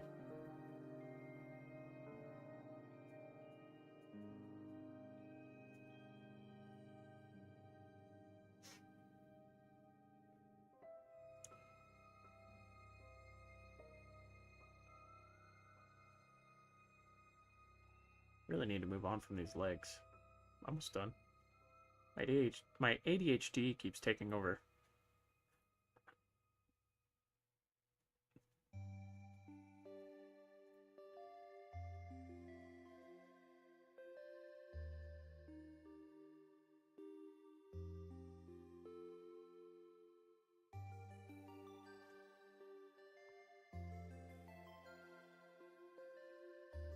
I had a metal cast dreadnought from the year 1990 on my bedroom shelf as a kid. Then in the early thousands, realized that 40k was both sci-fi and fantasy combined, and I was like, I must know more.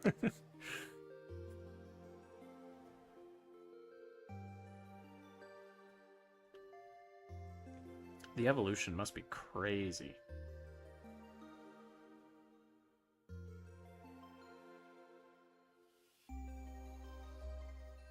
Because, let's see. The game started in 87? Is that right?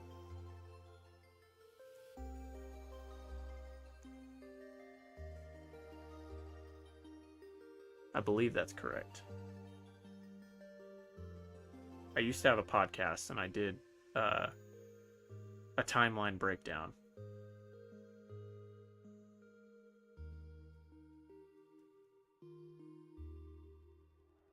And I think that's what I came up with. Metalcast Dreadnought. So that was one of the short, stubby dreadnoughts, correct? I think I watched... Did Eons of Battle build one of those?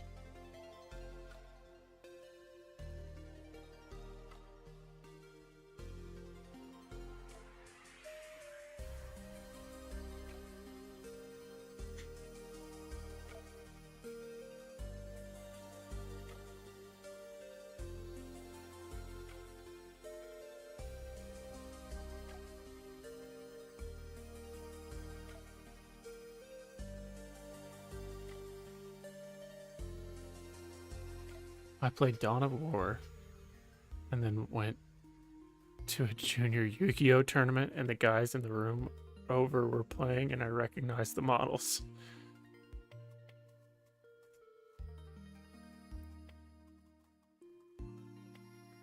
I have not completed Dawn of War. I own it, and I've played like the first 3 or 4 missions. I don't remember. But I may wait for the remaster. Because every time I boot it up on my PC's like, bleh, this game.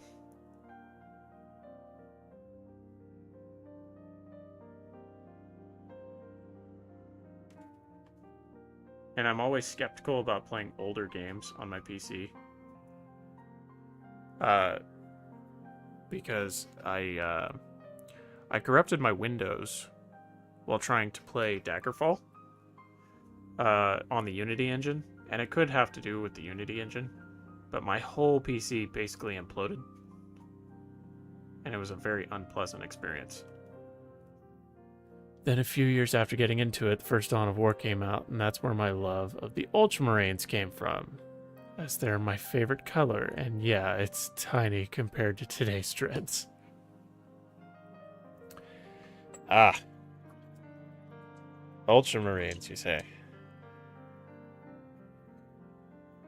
Is that why you went with Alpha Legion? Because they're blue? I guess with that logic, you could have gone Night Lords too.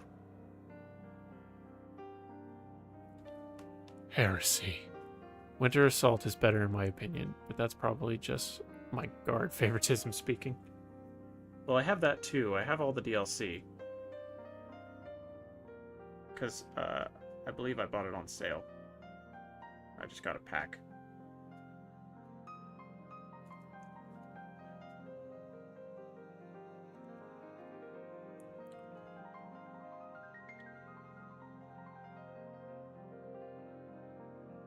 I don't know. Maybe if I gave it another chance. It was a long time ago. But also, I spend all of my time that I could be gaming, painting.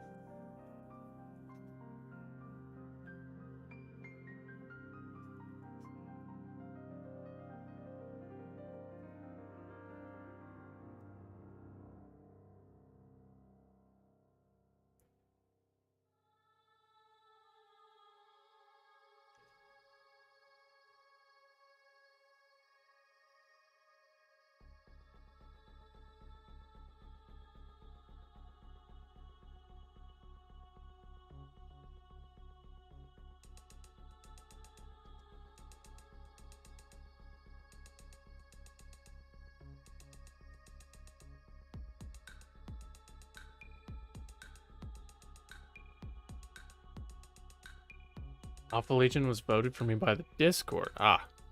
Ultramarines are my favorite still, as I love the style and approach. Though I'll admit they're massively overrepresented in the hobby. Yes, they are.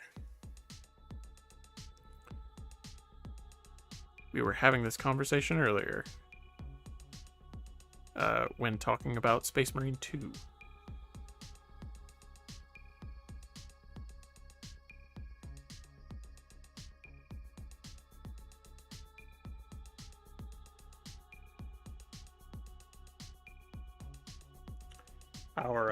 Our discussion concluded that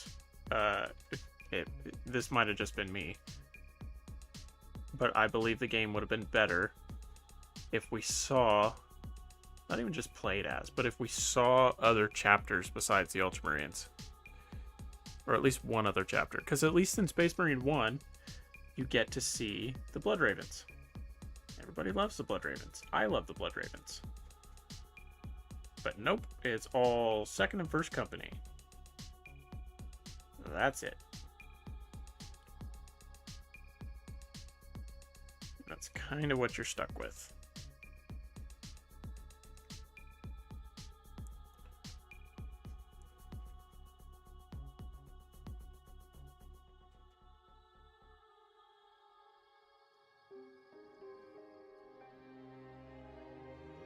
In my personal belief, it would be an impossible game development endeavor, but I want to be able to play as any chapter I desire, while also giving each of them a unique story. Very impossible.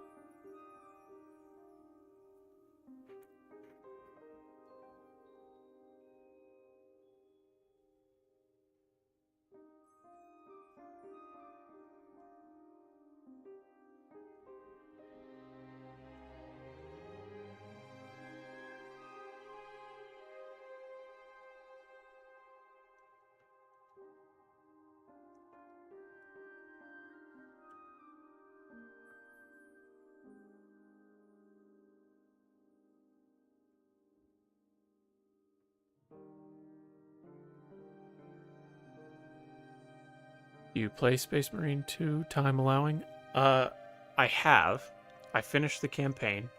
I haven't really played the PvP because I'm not really much of an online guy. I am a very narratively driven player, and person in general. Give me a good narrative over good gameplay.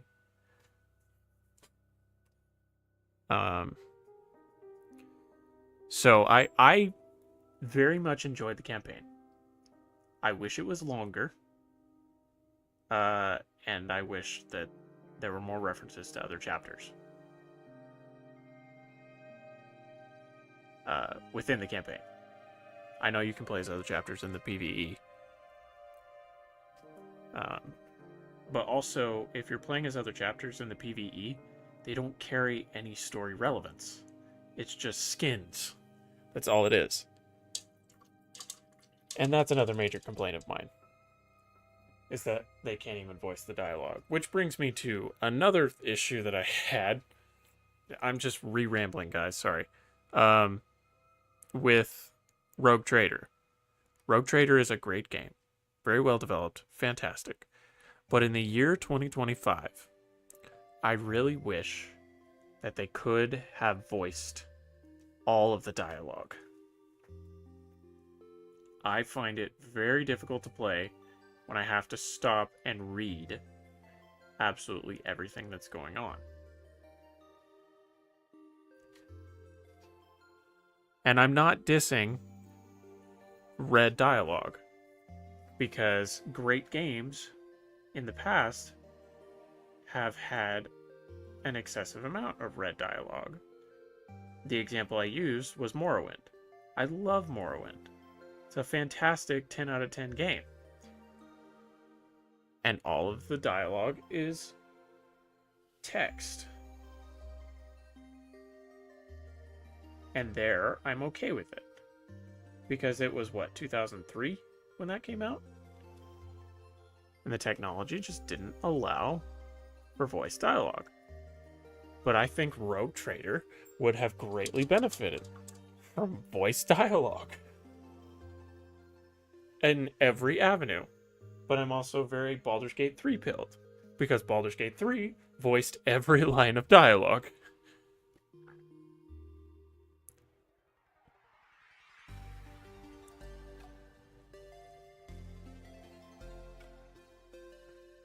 And I'm just complaining now. Rogue Trader's a great game. I won't diss that.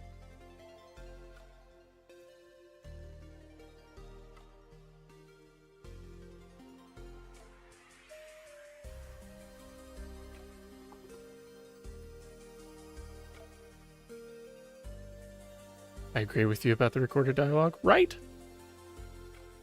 Like, my ADHD will not let me sit there and read dialogue for 10 minutes when I could be off shooting all these other heretics over here.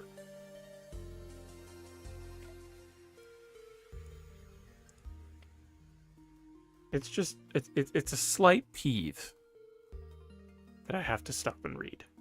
And I want to read because I want to know lore and I want to know the story. But I also just don't have the attention span. Now, if it's a 40k book, I'll sit there and read it all night. That's fine. I'm reading the Night Lords trilogy right now. Fantastic book. And I have a really hard time putting it down. I also can't really do audiobooks, partially because I can't afford them. That's a major factor, because audiobooks are so much more expensive, and I don't have Audible because I don't feel like paying for another subscription. So I read physical. That's just me.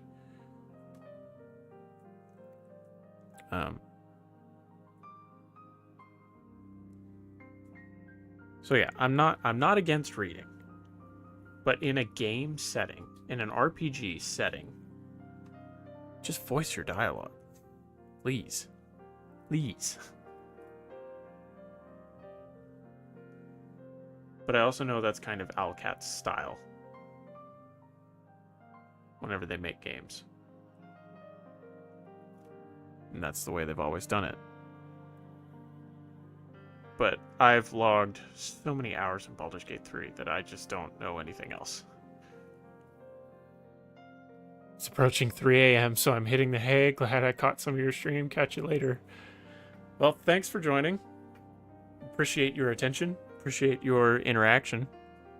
And I will be watching your channel on the regular, as I normally do.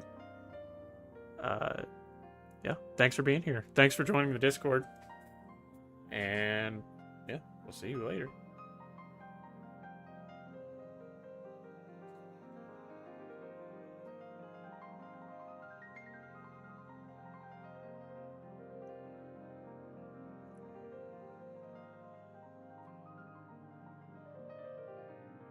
Keep missing spots because I keep getting distracted.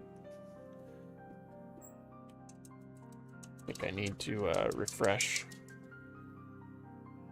the paint.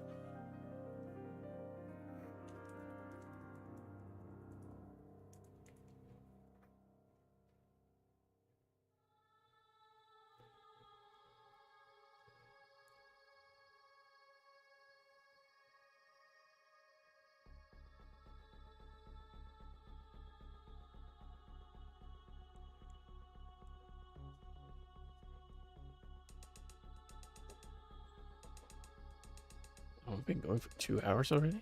Wow.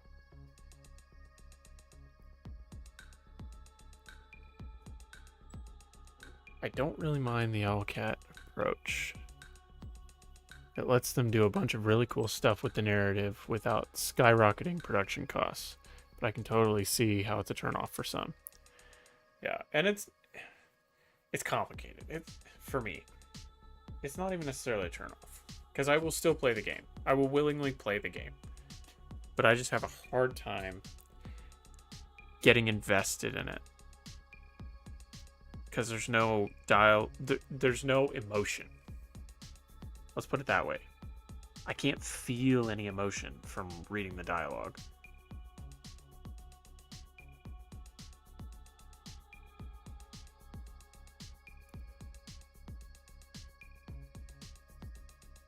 I don't know. I just have a hard time vibing with it.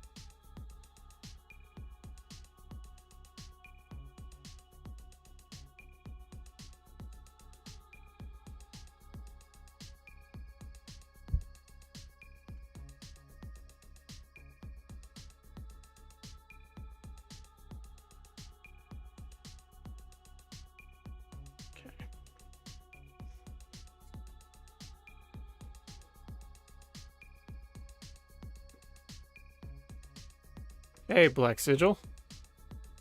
What do we have going on? We are painting another Possessed. We are on 4 out of 5 here. Excuse me. And then once we move on from there, I'm probably going to end up having my patrons decide which model I will be painting next. Or unit. See how my ADHD does.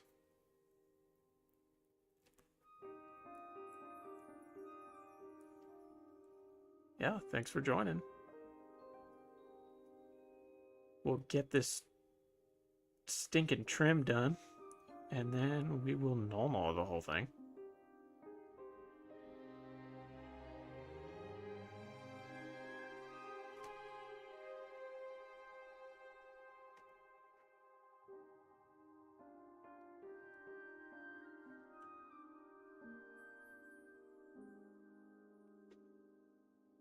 Been meaning to ask, what brushes do you use? Cheap. That is my answer. Cheap brushes. Whenever one gets a really bad curl on it, like this one, I throw it out and I pull out another one. I just buy cheap packs that are like $5 for 20 brushes. Hell yeah.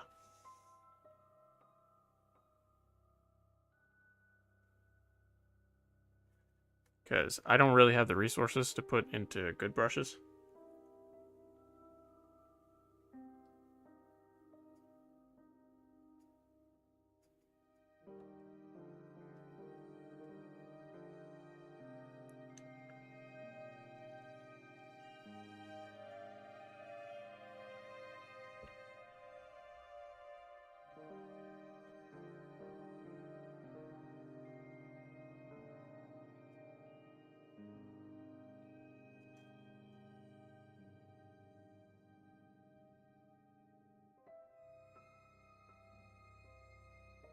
And then even with size, I'm usually generally pretty lenient.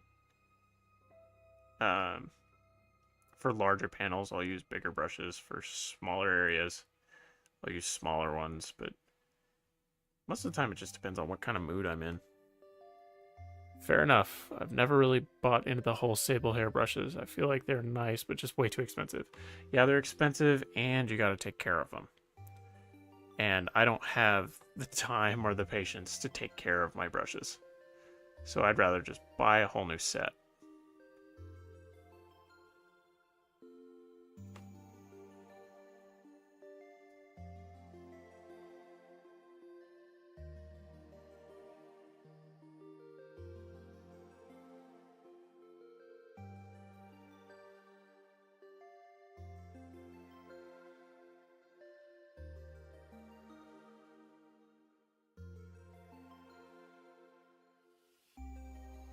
Also, don't forget, for anyone joining in, this Saturday, C1 Raincloud and I will be playing Kill Team in celebration of reaching 100 subscribers on this channel.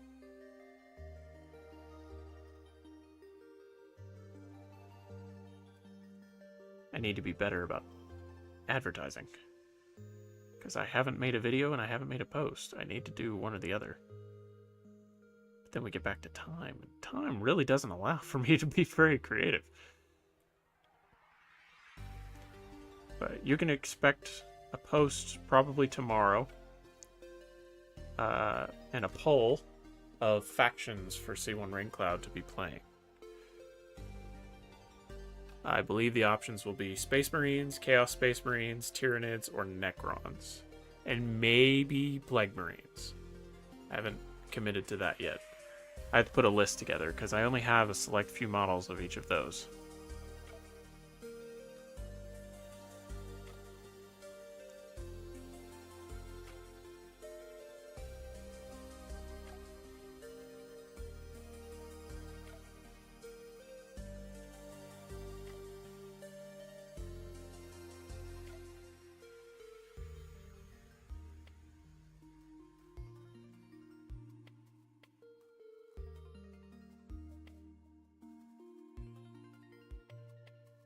Come in and touch that up. That's all right. We have a few tiny places to clean up. I'm trying to figure out, are these spikes natural? Or are they in the armor? They look like they're in the armor. You guys doing chocolate milk shots? That was briefly discussed. That's fair. I mean, I bought a bar of unscented pure Castile soap from Wally World for like $3. I rinse my brushes and soap them before drying. Allows me to get the paint out before next use. Also, these streams have become my Tuesday night tradition. Watch these, chat, and do Warhammer, play games. I'm okay with that. It's kind of my tradition too, at this point. At least until September. Which is when I will be busy again. And I won't be able to stream as often, if at all. And then I will have to figure out what to do so I'm not dead in the algorithm. Because I'd like to maintain some form of a role.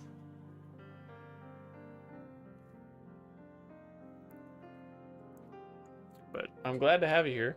I'm glad you've been part of our community.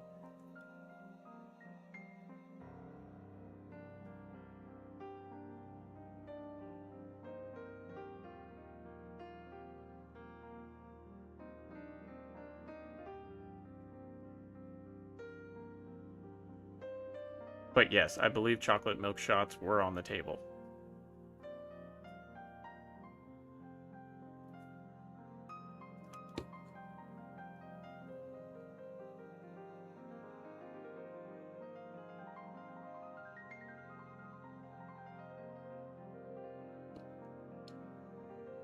I'll be back in school in September, so I feel that. Yeah, real life kind of takes over everything.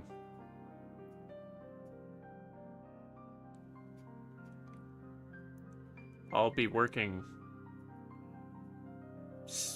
probably 16-hour days for 2 months straight.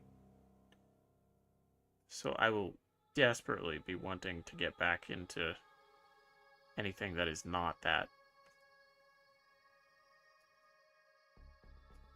And I guarantee that Warhammer will be that thing.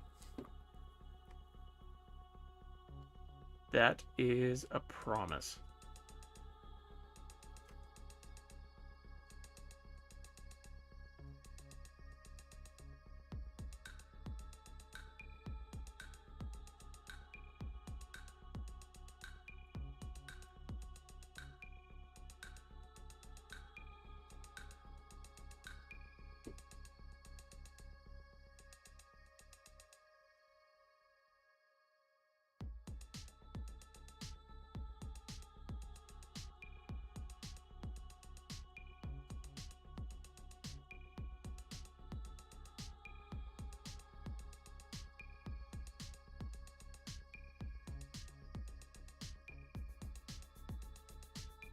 I have to come in here and do some cleanup before I put the Nuln Oil on.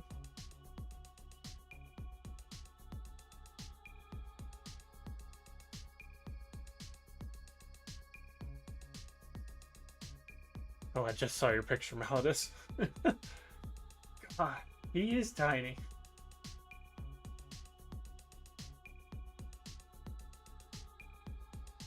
Granted, the new dreadnoughts were made for Primaris, and they were made to be larger. For some reason. I still kind of like the charm of the box dread.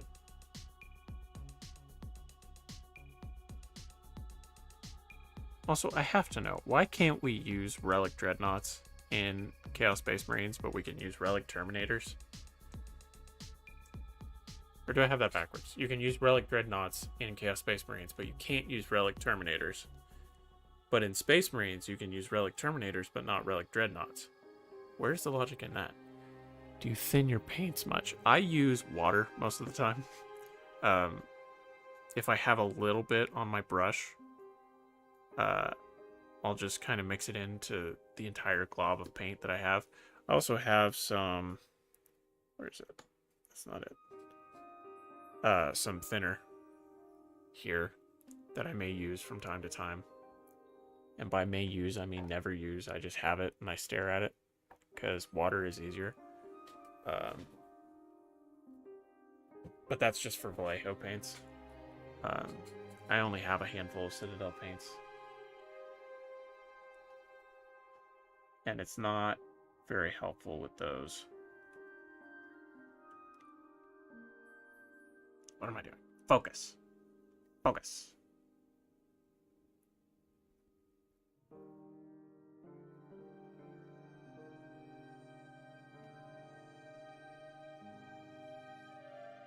But yes, I do thin them, especially Vallejo. Vallejo paints are very thick, so you about have to thin them down a little bit.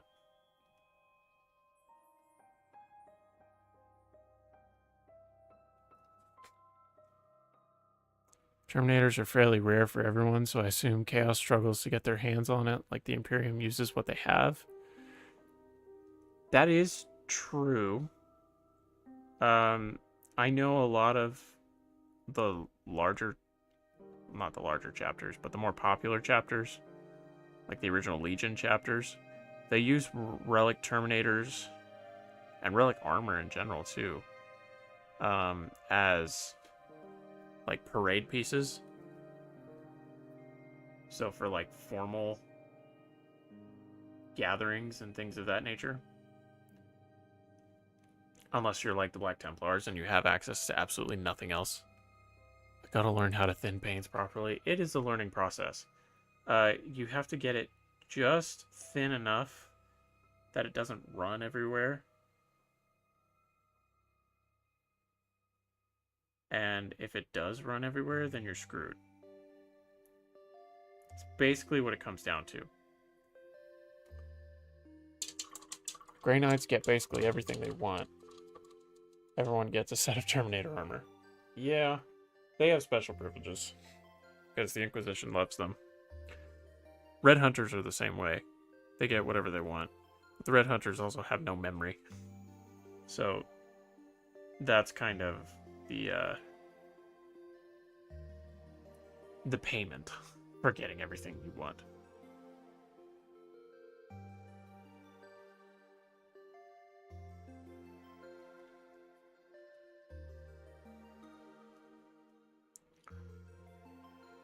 I don't know, it's just something I thought was odd.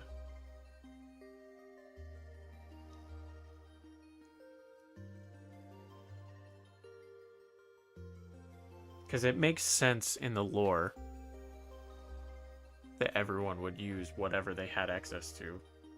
But in the meta, why can't they all just use the same things?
Also, I think my first Loyalist Space Marine Legion I want to build is Legion of the Damned.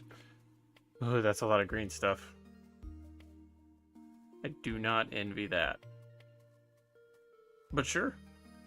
I watched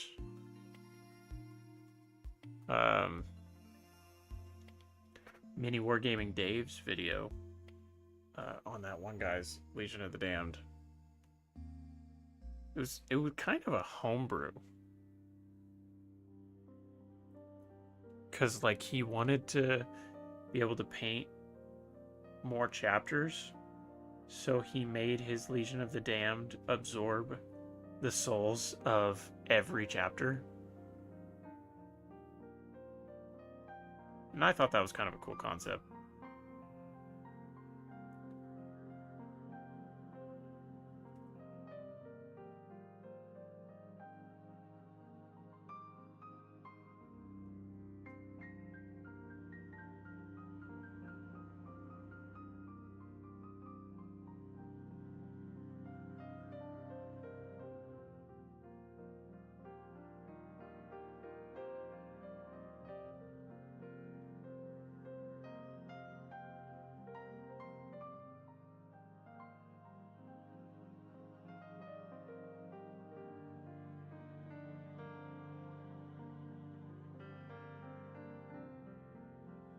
Now the question is, would you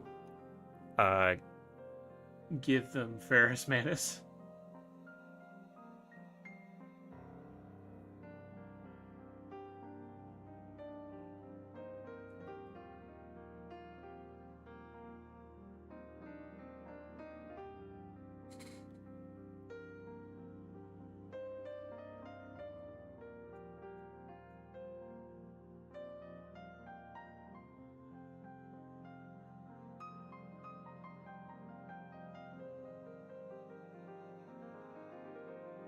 I think I'd want mine to be homebrewed a bit. Maybe they were lost salamanders. Return to help save innocents and their brothers, but silently. That would be interesting. Hence the fire theme. So you would paint them with a salamander scheme? Is that what you're saying?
Feeling lazy, probably not going to mag my guy.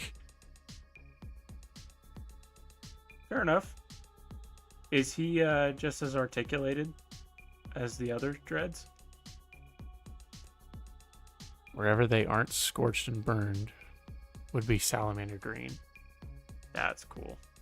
So that actually reminds me. My homebrew, one of my chaos homebrew ideas, of which there are at least 3. So there's an excerpt from the Eidolon book talking about Fabius Bile and the apprentices of Fabius Bile and how he has scattered those apprentices and their findings across the galaxy, or something like that. I'm paraphrasing.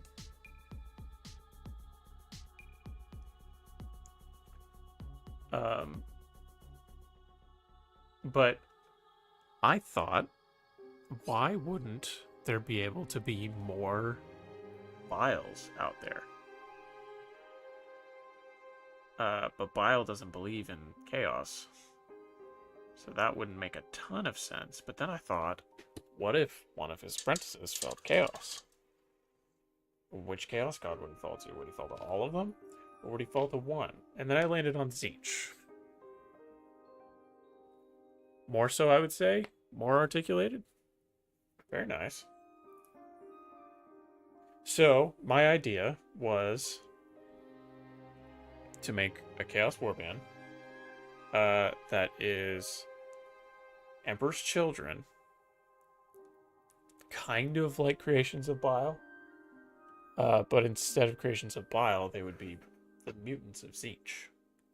So they would have Emperor's Children purple, underneath some radiating blue, like magical blue. So I was going to use some stippling and sponging to make it appear as if their armor is blue, but the purple and gold is kind of peeking through. It's still just a concept. I don't have the models to paint them right now, but that was kind of the idea that I had.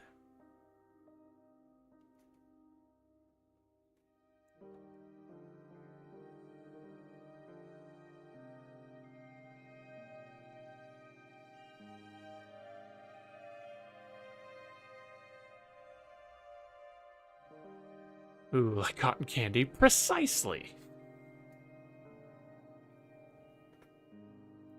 You get it.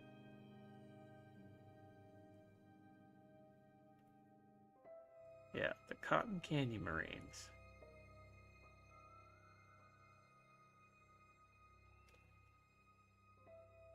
Tzeentch be like, what's better than knowledge? Sugar-coated air.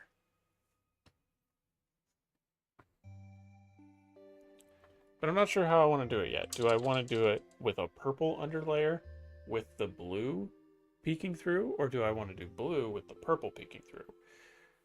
Because if I go by the excerpt from the book, it would be 10,000 years ago, which would mean they would have a lot more time to be corrupted. But I also really like Emperor's Children purple, so I'm kind of leaning more towards that. Or maybe like certain parts of their armor be the blue, kind of Alpha Legion-esque, the way people do the Alpha Legion color shift. I don't know. I'd have to get models for it first. And just play around with the idea.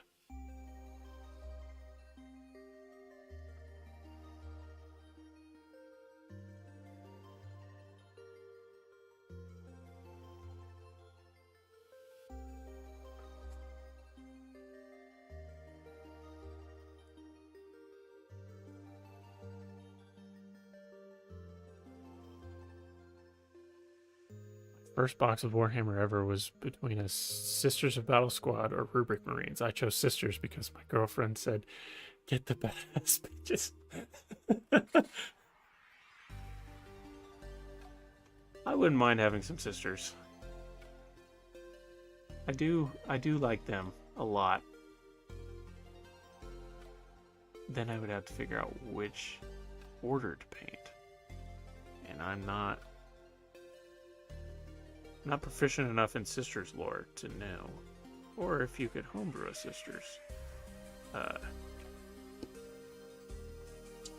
order. Not convinced of that yet either.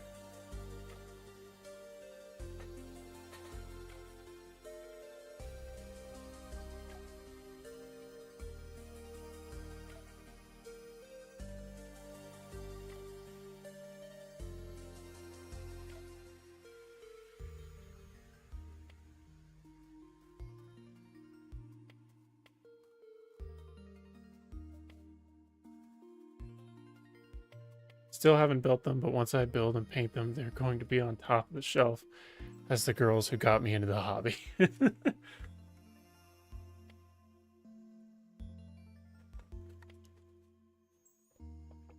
As they should be.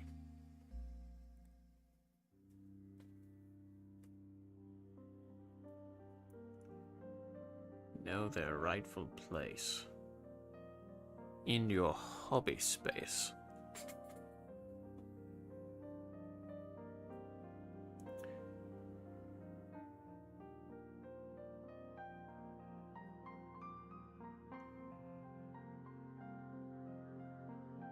The nuns with guns will be immortalized on the shelf where hobbies reside.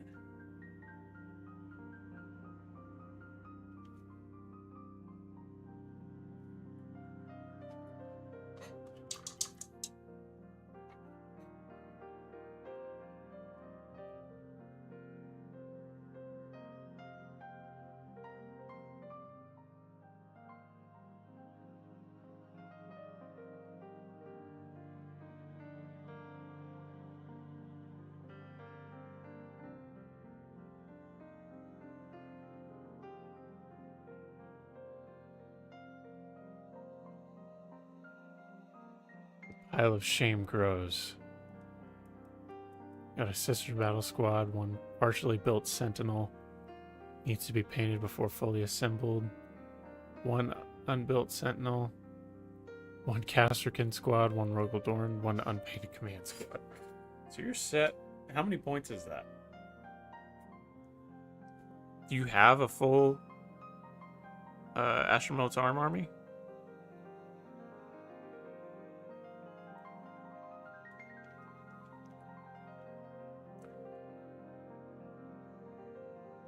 And these are all going to be your Mountaineers, right?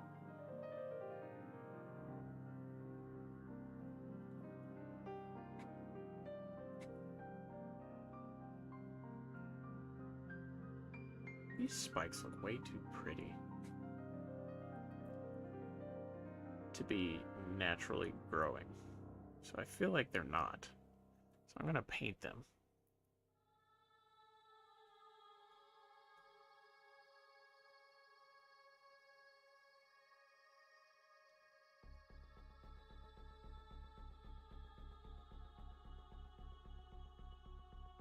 It's like barely 500 points if my numbers are right. Guard points.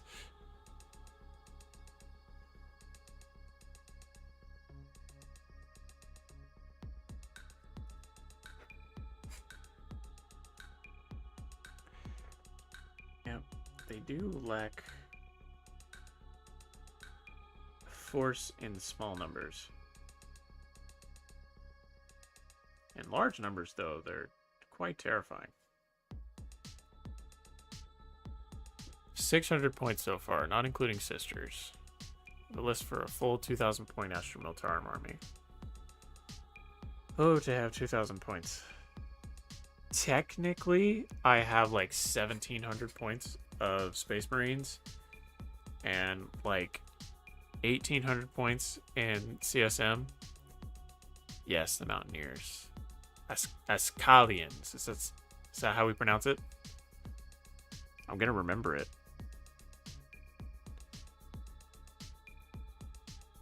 You get special first patron privileges. I remember your homebrew name.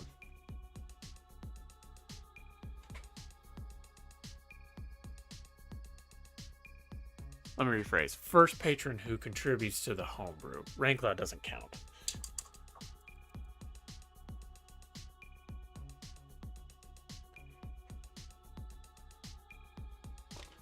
Yeah, I